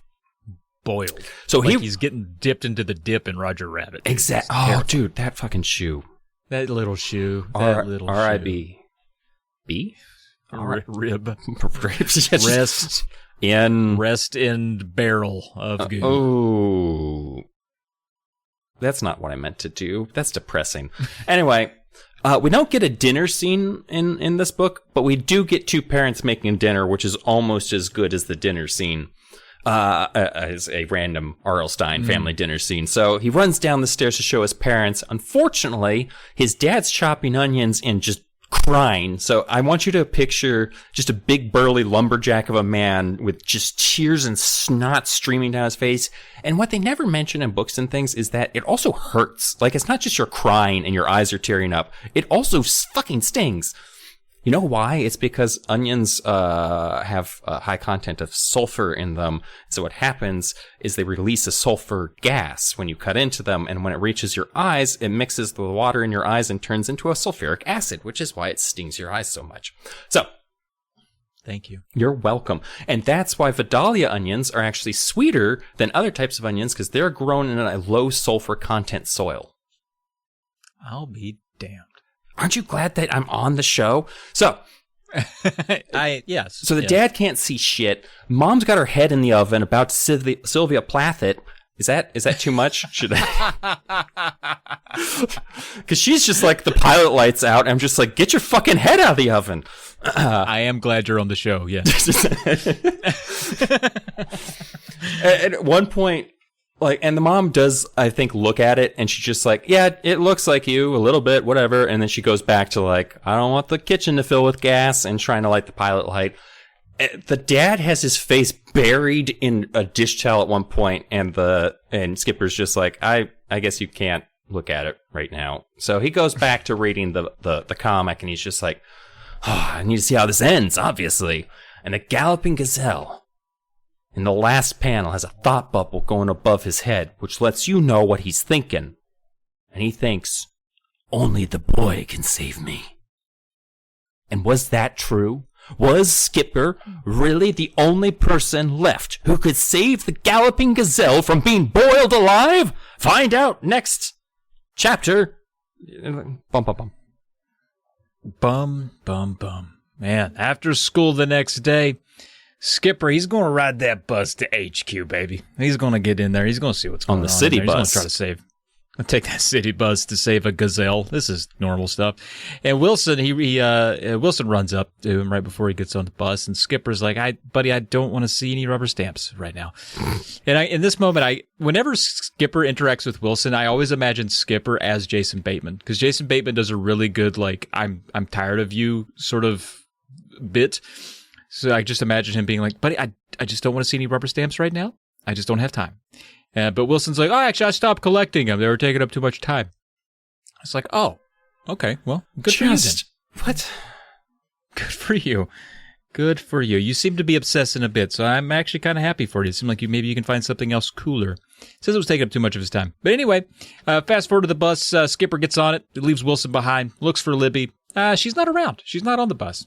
Bummer. All right, well, Skipper starts thinking about what Libby would say right now, probably making fun of him for believing all of this.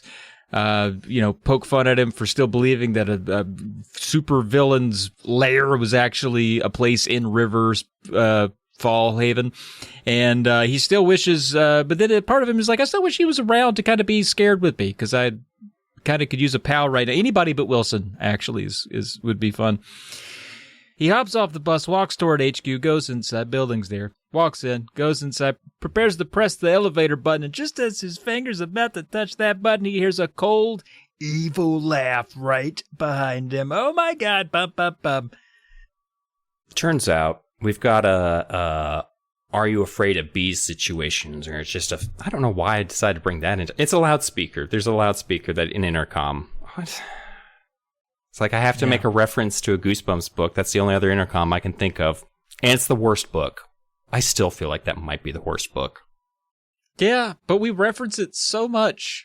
But usually in a bad way. We're like, it's like the fucking Bee book when they did dumb stuff. Well, it's funny because we mentioned it a lot before then, too, because it was one of the books I had as a kid and saw it all the time. It was one of the first books you sent me from your Doubles collection. Oh, yeah. And so I had it sitting around all the time. And so it's become like that book and the tree from the first book are like this, just the goddamn mascots of the show. Anyway, but he sees a speaker on a wall. Skipper's just like, oh, that's where the sinister laughter came from. So he ignores it, presses an elevator button, and gets on board. Last time he pressed the top floor, he went down to the basement, so it's just like, should I press the down button this time? I don't care how fucking topsy-turvy world works, motherfucker. But then the elevator just shoots straight up anyway, so it's like, oh, okay, so the elevator just does whatever the fuck it wants, apparently. Goes all the way to floor 46. I don't think that's a comic book reference. Like, you know how, like, he'll sneak in stuff through the books or whatever? Like, the Jim Steranko or you know, he'll just kind of work in. I don't think that's anything. Anyway, elevator doors open. He sees, like, a gray hallway, and he recognizes it from the comics, but usually it's, like, yellow and green. It's real gaudy. Probably because it's in the roof, which is also green, so maybe they're taking in the exterior color scheme into the interiors, you know, pulling it all together in a grotesque, gaudy nightmare. But it feels like he's, like, inside of a sketch, as if the room hadn't been drawn yet, which is adding credence to, like, that it's not just like, oh, comic books are real, but maybe this came from the comics. Like, this wasn't always part of this world or whatever. But then he hears a noise, and he goes to investigate. It's a hard thumping noise. A bump. Whoa. Should I do like a Keanu whoa for that, or just like... Whoa, I whispered. My heart... I like that we did that simultaneously. My heart leaped up... I hate leaped. Yeah. My heart leaped... I never use it right. My heart leaped up to my throat. I stopped in the middle of the hall and listened. Boom. Boom. Coming from up ahead, from around the next corner. I forced myself to walk. I turned the corner and gasped at the bright colors. The walls down this hallway were bright green. The ceiling was yellow. The thick carpet under my sneakers was a dark wine red. Boom, boom, boom. The colors were so bright, I had to shield my eyes with one hand. I squinted to the end of the hall. The green walls led to a closed yellow door. The door had a metal bolt against the front. Thump, thump. The sounds were coming from behind the bolted doorway. I made my way slowly down the hall to the doorway. I stopped outside the bolted door. Anyone in there? I tried to call into the room, but my voice came out in a choked whisper. I coughed and tried again. Anyone in there? No reply. Then another loud bumping sound, like wood thumping against wood. Anyone in there? I called, my voice a little stronger. The thumping sound stopped. Can you help me? A man's voice called from inside the room. I froze. Can you help me?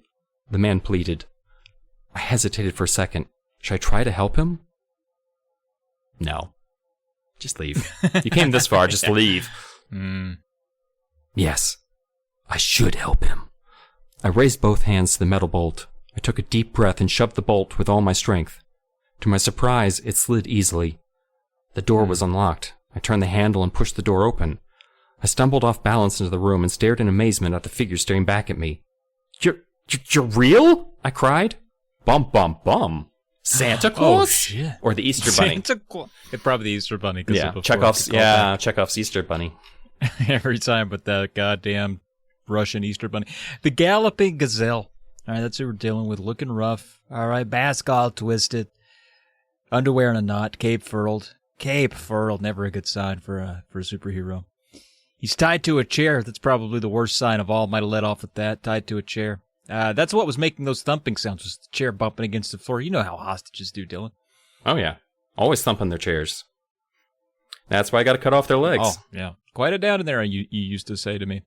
Yep, can't thump if you don't have legs. But you can hump. Want that to be clear. Begs for Skipper to untie him before the Masked Mutant comes back. They need to hurry, all right? Let me read a little something here for you. Ooh. I got a little something for you guys here. You guys ready for this? No. You get it?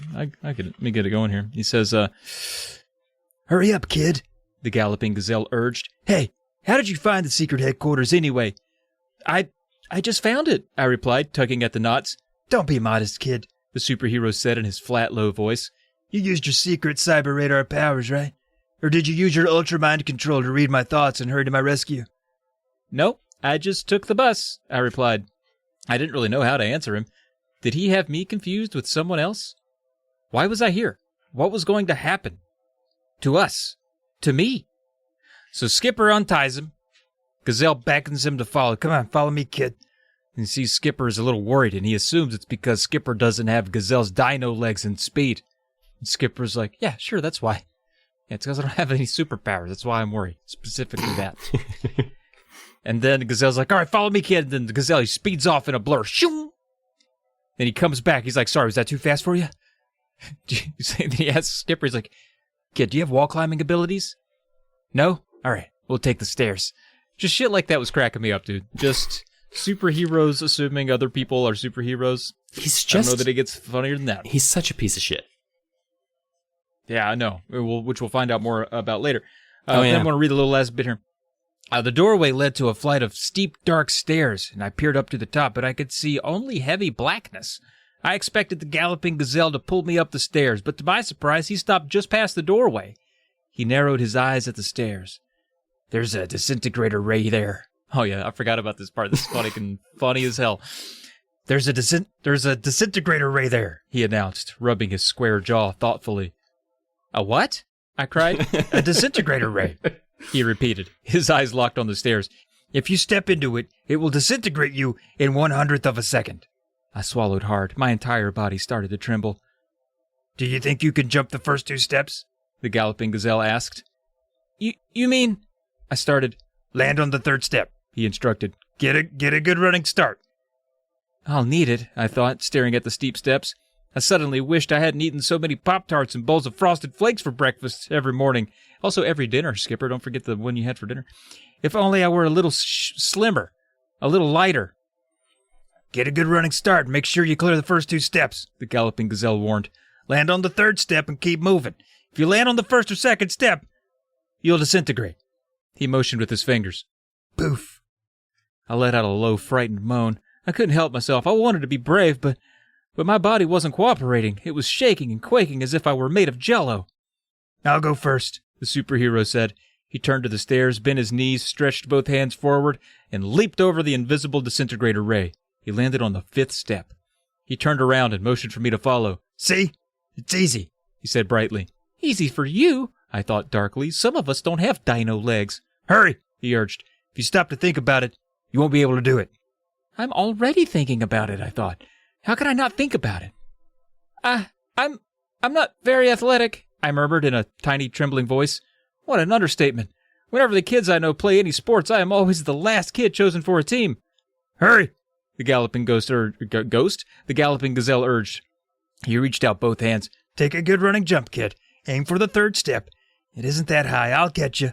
The 3rd step looked about a mile in the air to me, but I held my breath, bent my knees, took a running leap, my best leap, and I landed with a hard thud on the 1st step. Bum, bum, bum. Luckily, nothing happens. Galloping gazelle is just like, oh, guess he didn't have it on. Hopefully your luck holds out. I love the whole build-up for that shit, dude. It's just R.L. Stine having some good fun there, man. And then it was a good time. Oh, I kept thinking just like, how steep are these stairs, you little fat fuck? Then I thought about just normal stairwell stairs. Be like, that would probably be pretty obnoxious to try and do to get up to the 3rd stair. But still, at least get to the 2nd step, buddy. Anyway. Come on. So, just like me, Gazelle decides to rub it into Skipper's face that he has no athletic ability and he's also 12. And just constantly talks about how fast he is. Like, oh man, I'm just gonna run around Masked Mutant like a tornado. And he's gonna get sucked up and he'll be like, oh my god, my molecules, bah! And he's gonna die. I'm so fast. I mean, he's gonna rip apart that man molecule by molecule to kill him, which seems pretty fucked up. But okay. And he's just like, I can run 100 meters in 1/10 of a second. That would break a record. And it's like, yeah, buddy. But it would. It's like, I'd be in the Olympics, but they don't let in super cool guys like me. I'm Galloping Gazelle. And then he's just like, ah! I forget his fucking name all the time. But then Skipper, just like, okay, yep, that would be super cool when you beat the shit out of them. They hear laughter from the room that they're in, but there's nobody in there. I bet you it's just the loudspeaker. No, it's the desk. The desk that's in the middle of the room starts to change and morph and turns in to the Masked Mutant. I guess the desk wasn't wearing the mask or anything. But anyway, and he's like, I'm going to kill you, Galloping Gazelle, but first I'm going to murder a child. Bum, bum, bum. Bum, bum, bum. And then he's like, well, shit, I better hide. But there's nowhere to hide. The only place there was to hide was a desk, and the desk was actually the thing trying to kill him all along. And Gazelle steps in front of the kid, starts circling Mutant faster and faster like a blur, doing a bit of a red tornado trick, just spinning around him as fast as he can. And he keeps going faster and faster and faster, and Skipper's like, oh, this is probably doing something cool, dude. He's probably getting rid of the mask. Nope, Masked Mutant sticks out his foot and trips the Gazelle, and he just falls flat on his fucking face. Another moment of comedy there. Loved it. And then Skipper's like, get up, Galloping Gazelle. You've got to save me. But it's no use. He's not moving. And then the mutant transforms into a growling, angry leopard. And you know what chases and murders gazelles in the middle of the Sahara Plains? Leopards are probably other cats, but leopards maybe. Yeah. And I did like the touch of him being like, I'm going to kill you with the thing that kills the thing you named your hero after. Like, it's just like, that's weirdly specific. Just fucking beat the shit out. No, I'm going to leopard this gazelle. It's like, okay. They're all about pizzazz, man. That is true. So as the leopard mutant now pounces on the gazelle and starts ripping and tearing at him like he's in the National Geographic, and the gazelle's mask falls off, and Skipper's screaming, "Oh God, your mask, and now your face!" And Gazelle, he manages to get away for an instant and get to his feet, and then he bolts for the door, and he turns, he looks at Skipper, and he's like, "You're on your own, kid." And he runs away to safety and leaves a 12-year-old boy behind to be mauled to death by what was formerly a desk. And Skipper is left face to face with the Masked Mutant. Oh my God, Rolly, we got 8 more goddamn chapters. How's this going to end? Bop, bop, bop. The mutant's just like, so, what are your powers? Can you shrink? Do you have mind fog abilities? Are you magnetic? Do you stretch? Do you dance? What is it that you do? Are you a triple threat? And Skipper's like, I have braces.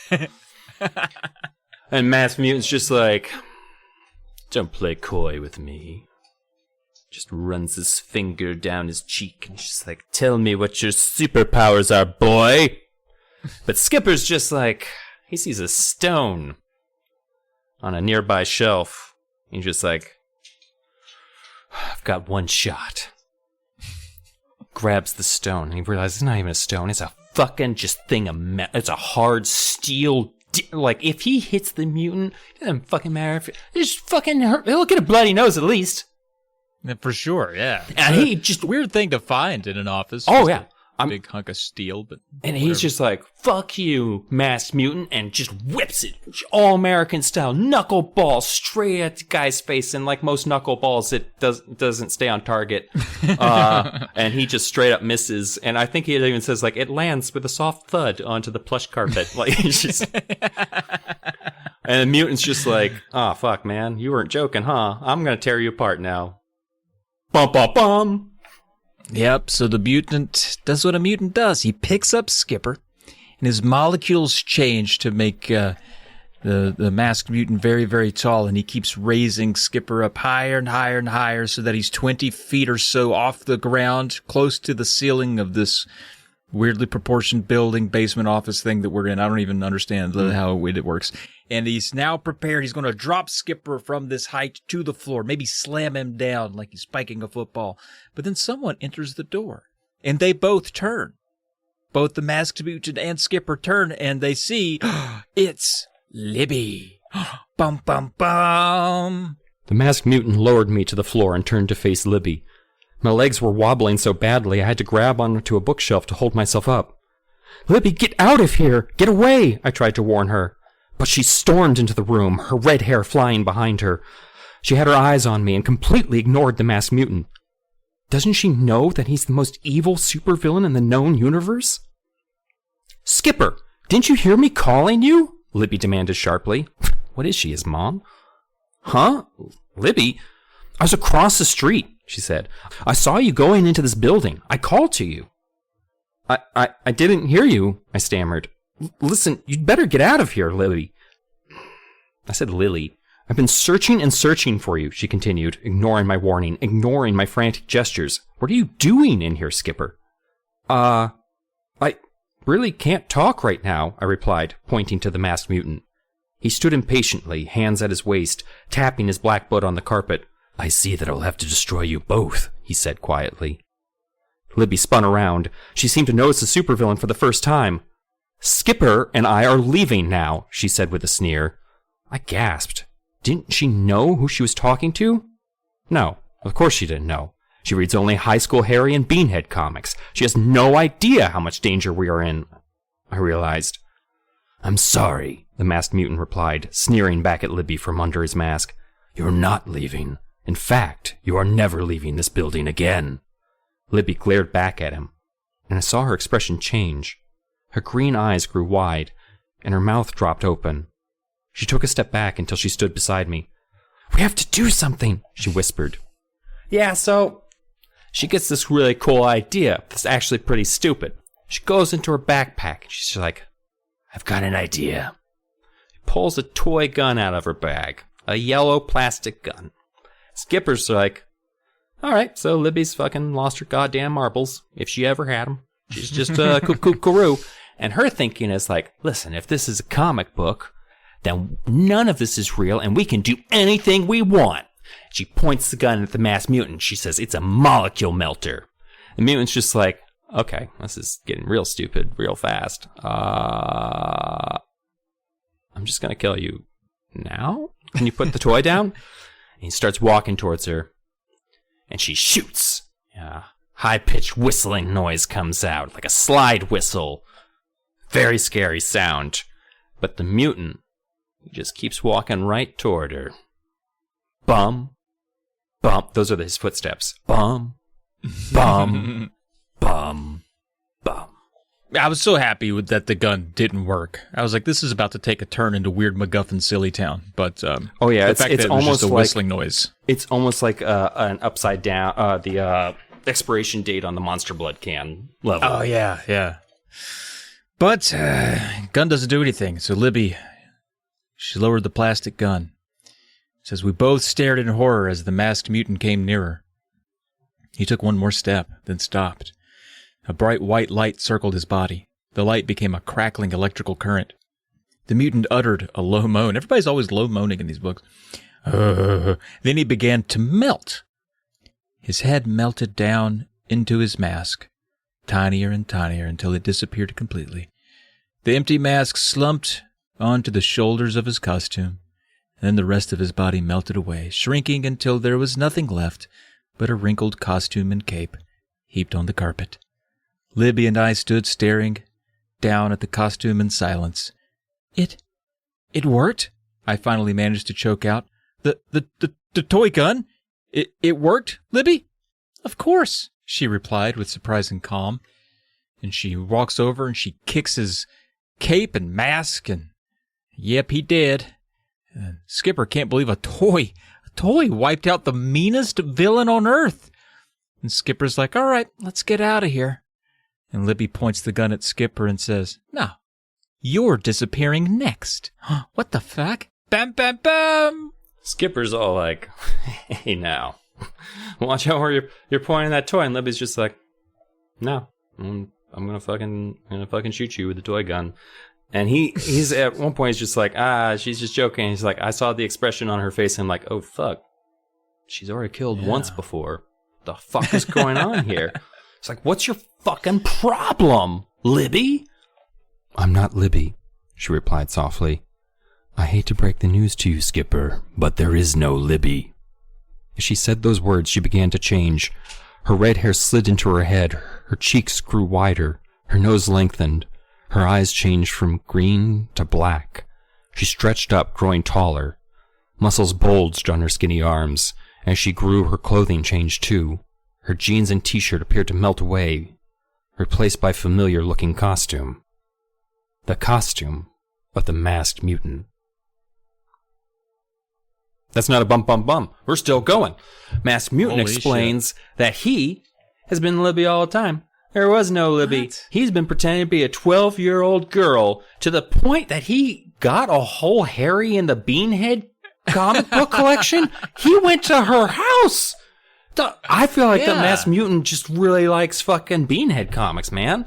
So he's like, I've just been doing this. I've been a 12-year-old girl. It's been great. That guy we just killed, one of my henchmen, called Molecule Man. Similar power set. I use him as a diversion, a decoy, a Doombot, if you will. Dr. Doom uses robots to impersonate him a lot, and Marvel was kind of overdoing it for a while. It was just like, oh, Dr. Doom died? Sure. Was it one of his fucking robots? So Skipper even says, like, you fucking offed one of your own dudes? And he's like, yeah, I'm the villain of this piece. I still think of Masked Mutant as Libby, fundamentally. Like, Libby is who the Masked Mutant is, and then the Masked Mutant is just, like, her disguise, if that makes sense. Like, Libby is the real anyway, so Masked Mutant's like, you belong in this world now.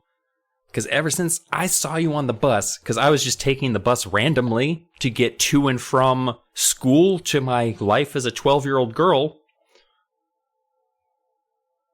But it's just like, once we talked on the bus, I knew how much you knew about comics. And it's like, I need a new villain. And you're it, buddy. Small boy who knows a lot about comic books is exactly who I need as a new foe. Gotta keep things interesting. Gotta keep things spicy. Yeah. Do you think that just is supposed to play on, like, fans of comic books will see the villain hurting a comic book fan as an extra bad guy move? I mean, it is a different story, I guess. You know, it's not a typical story, which in a comic series that features the villain as the main character might be an interesting kind of storyline. Although he's talking about, like, it's hard to find new stories, new worthy foes. We know he's on issue 24. That means he's been around for 2 years. Like, if you're running out of ideas. Yeah, dude, come on. And you skip straight to little boy discovers your hideout.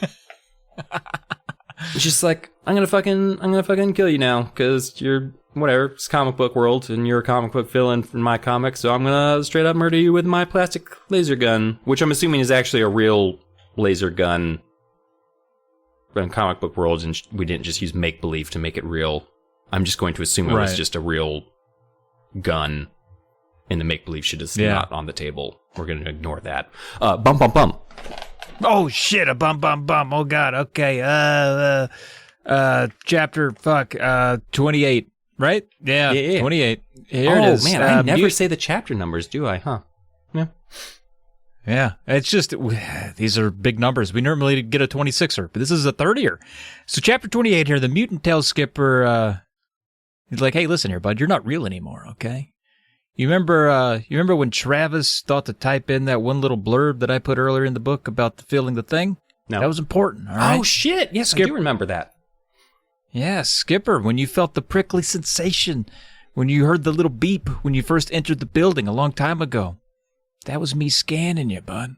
You were being scanned and turned into tiny dots of ink in that moment. You're not a real boy anymore. You're a drawn boy. You're a comic book boy. And then Skipper pleads. He's like, listen, this is comic book world. I'll do whatever I want. Listen, I'm not Skipper, bitch. I'm Colossal Elastic Boy.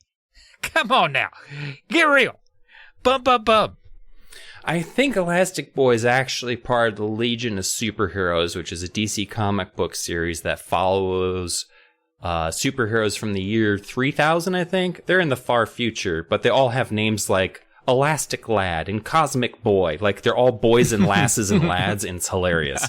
And they're all fucking... There's Matter Eater Lad. Like, and there's so fucking many of them. And they just all have these, like, very weird power sets, because they started off as just being like kind of guest characters in Superboy comics, and then they got their own title, and it's just like, what the fuck are we supposed to do with Matter Eater Lad and Colossal Boy? And there's one of them that just turns into a ball and rolls over on people, like the Fat Kid and Hook.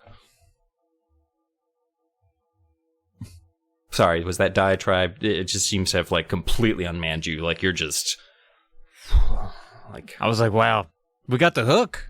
You know, that's good. And sorry, not the Fat Kid. He was the leader by the end of the book after Rufio got killed. Man, when I watched Hook again, like a few years ago, because I only watched it once as a kid, and I watched it again. It's a long movie. Like two years ago or so. Fucking straight up murked Rufio. Oh, man. I haven't seen it in a long time. Spoilers. Yeah, it hold up? Captain. I mean, I thought it was fun. I mean, I wasn't a big fan of it as a kid, so it was like kind of like, you know, it held up as much as it did when I saw it the one time. But anyway, so Masked Mutant's just like, motherfucker, I knew you looked familiar. Of course you're Elastic Boy.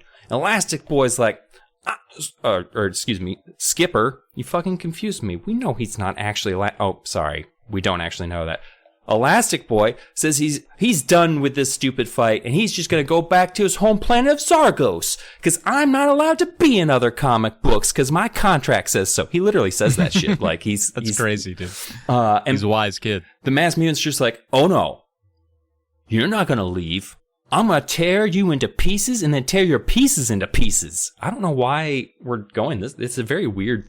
It sounds like a schoolyard taunt more than like a masked villain threatening to murder a small child. And Elastic Boy's just like, bullshit, do you not hear my name? I'm Elastic Boy. You can't tear Elastic Boy. I bend. I don't break. He does say that. That's something he said. The only way it can be destroyed is by sulfuric acid, motherfucker. And then Masked Mutant is just like, oh, you just told me your secret.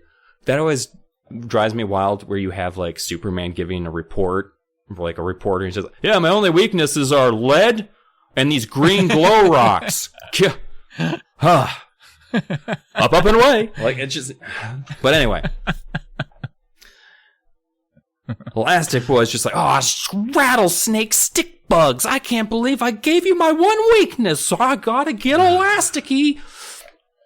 But it's too late. Before he can get elasticy, the Masked Mutant turns into a wave of sulfuric acid and starts crashing like a tsunami of acid. Just boom, boom, boom. Dude, Tsunami of Acid. Good name for a band. Oh, totally. But a good band? Not a good band. I feel like it's definitely like a fucking acid rock band or some shit like that. It's just, psychedelic rock. Noise and screams. Yep. Sounds more like the true crime books you read than anything. The reality of those. Noise and Screams, another great name for a band. True. Yeah.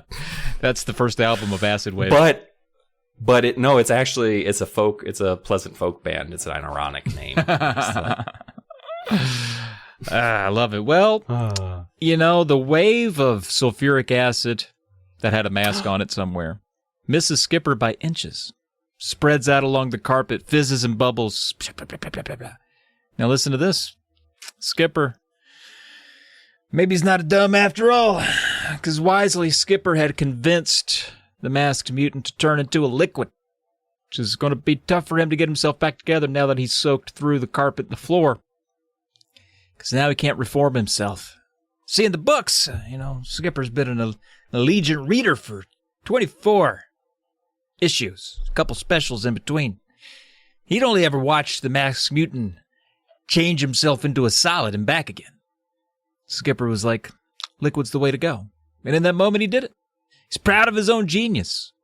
Comic book kids are smart, I guess. Take that, Dad, you doubting motherfucker.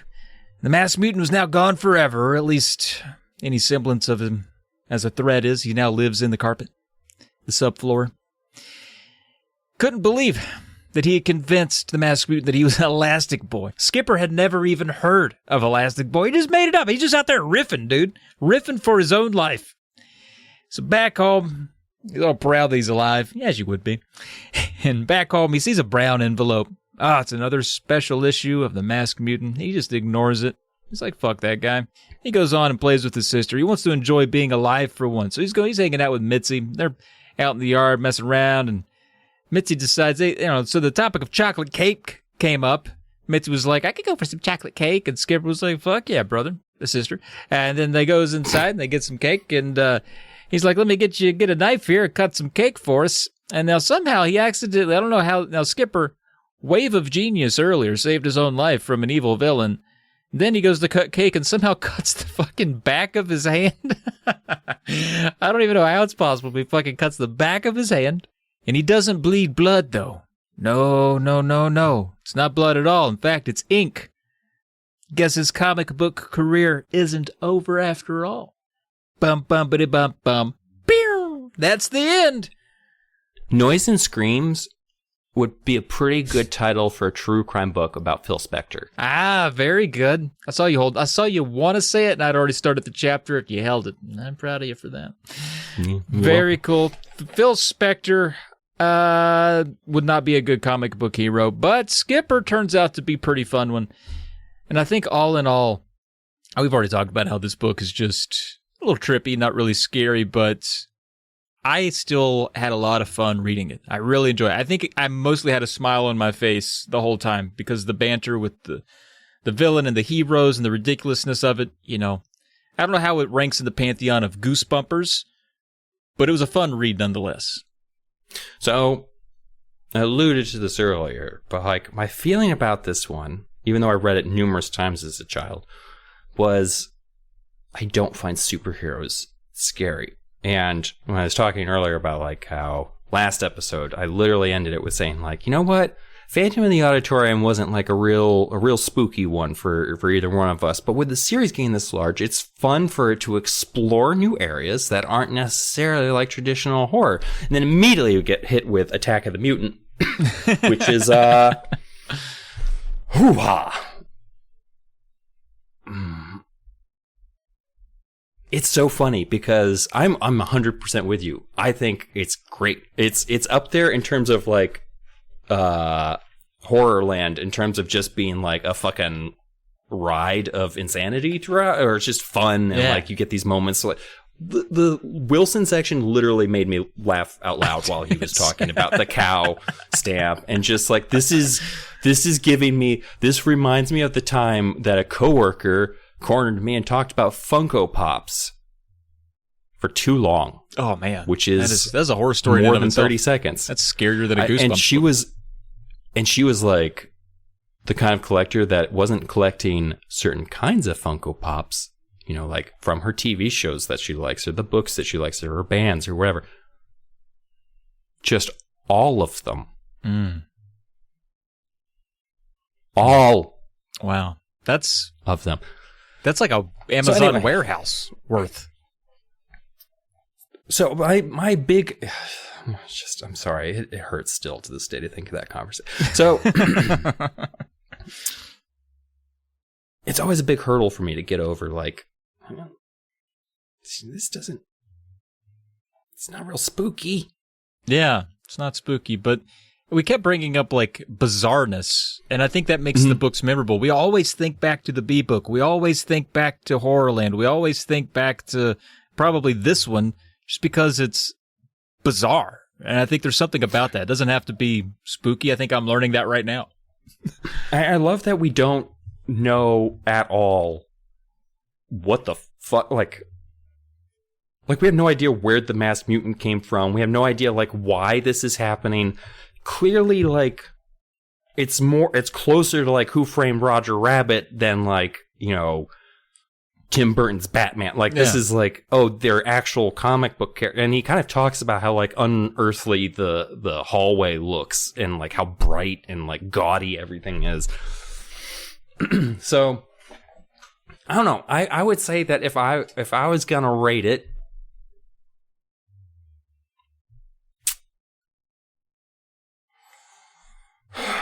which you are going to do.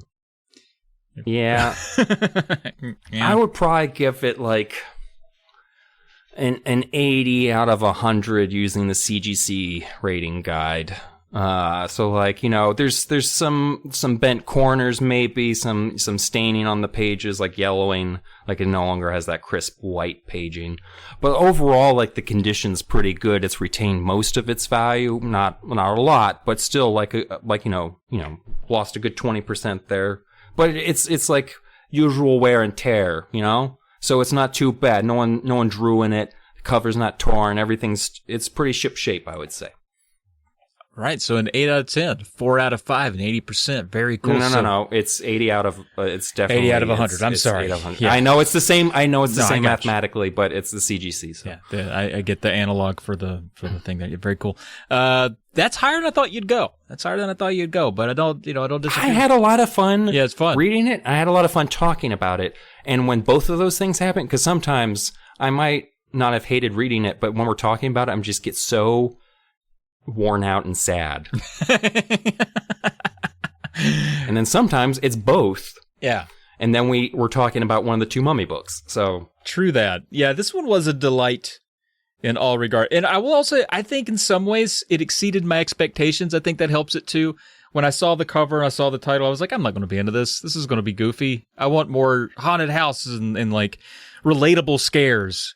Didn't get that here. Didn't need it. Had a fun ride. And it's bizarre enough. A building appearing out of nowhere. Like if you think about that, riding on the school bus, my school bus ride, I lived out in the middle of the boonies. There's no buildings to really imagine. But, I was thinking about like, and I do like to do this when I read these, is think about like, as a kid, how would I have been impacted? Was there anything like specific that would have triggered something in me when I was younger? And I do think there was always this fascination because I was on the bus for forever. I lived the furthest away from the school. I was on the bus for like 45 minutes in the morning and 45 minutes in the evening, just winding through country roads. And sometimes I would see a house I didn't notice before, and I'd be like, "Has that fucking always been there, dude? Did they just put that thing? It looks old as shit.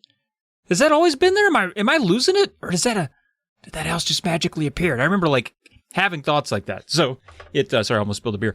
So it had like an element of like, it's kind of trippy for like a kid to see like a building kind of appear, and the whole comic book thing's a bit lost on me, but I appreciated that. So I'm going to have to say, I'm going to give it, I'm thinking, do I like it better than Phantom? Do I like it better than Phantom? Phantom was kind of spooky. I think I had a little bit more fun than Phantom. I'm going to have to say it's 5 out of 7. 5 out of 7 sulfuric acid waves. Oh, that's man. I'm sorry. I was trying for like a Beach Boys reference, and there was no way that was going to happen. There's no way I was just going to pull something. Like, if you want to catch that wave, get to the top of the world. That doesn't fucking. No, that's not. Yeah, I'm sorry. I don't need to also verbalize the terrible joke making process that I was going through. But yeah, no. I feel like it was just like solid all the way through. And then also had some high points. I like how clean it was, too. Yeah. Like, this was one that could have been real messy in terms of, like, explaining shit or just... But it's literally... He only goes to the building twice, also. Like, you think that would be one of those ones where... or maybe 3 times, because the first time he goes, he doesn't go in. Second time he does go in, but just go to the basement. And third time. But, like, instead of it being up the stairs, down the stairs, like, it was very... I don't know. It moved quickly. I don't know if there's also the shorter chapters, too, where you're just like, boom, boom, boom. Yeah, some. But yeah, no, that was a good one. Very cool. All right. I wonder how we match with some other fans of the series, because I have a suspicion that this one isn't highly regarded. Oh yeah, I'm wildly curious. Yeah. Well, like no one likes the Monster Blood kids for some reason, and we love them. True. Or I do, and I force that on you. No, I like them. And yeah. So I don't know. Maybe made the other books and things. I feel like this one probably is a lowrider just because it's so weird, but I don't know. Maybe other people can recognize quality like we did. Yeah, the sense of humor really pushes it over. Sometimes you just gotta appreciate that R.L. Stine's having a little bit of fun. Yeah. Sometimes you're getting jovial Bob Stein, and that's fine, because he's still an asshole. Like, he might not be killing as many children, but he's doing some fucked up shit in there. Like, heck yeah, dude.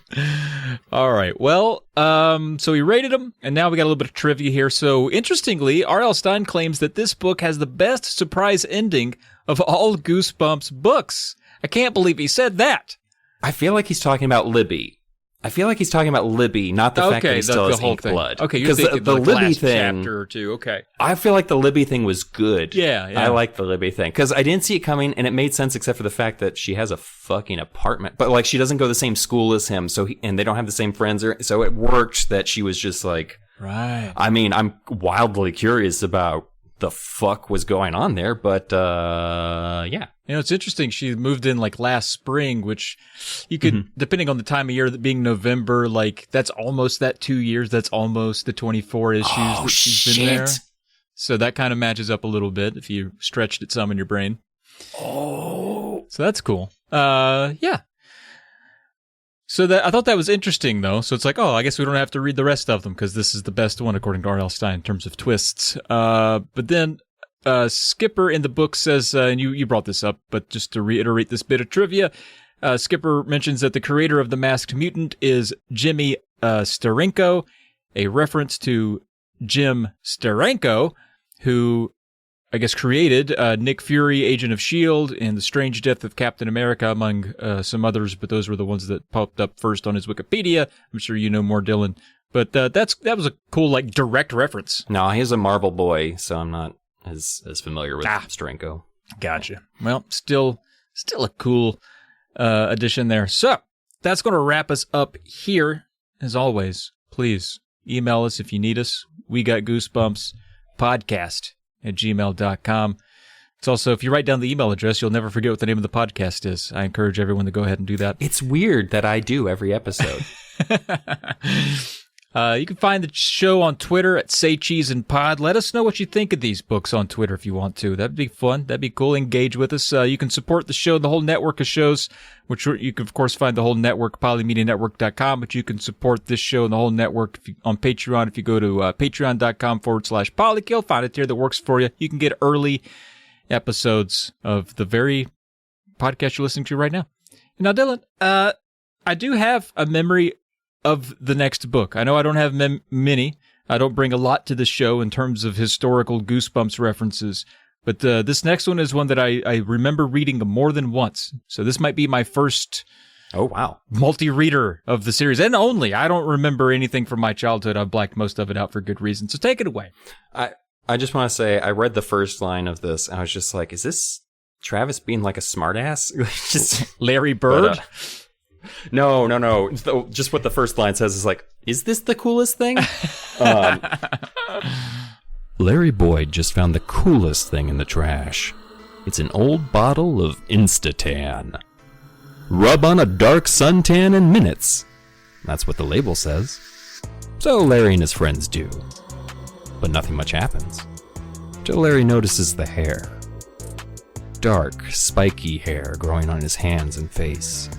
Really gross, shiny hair. Hair that keeps growing back even after he shaves it off.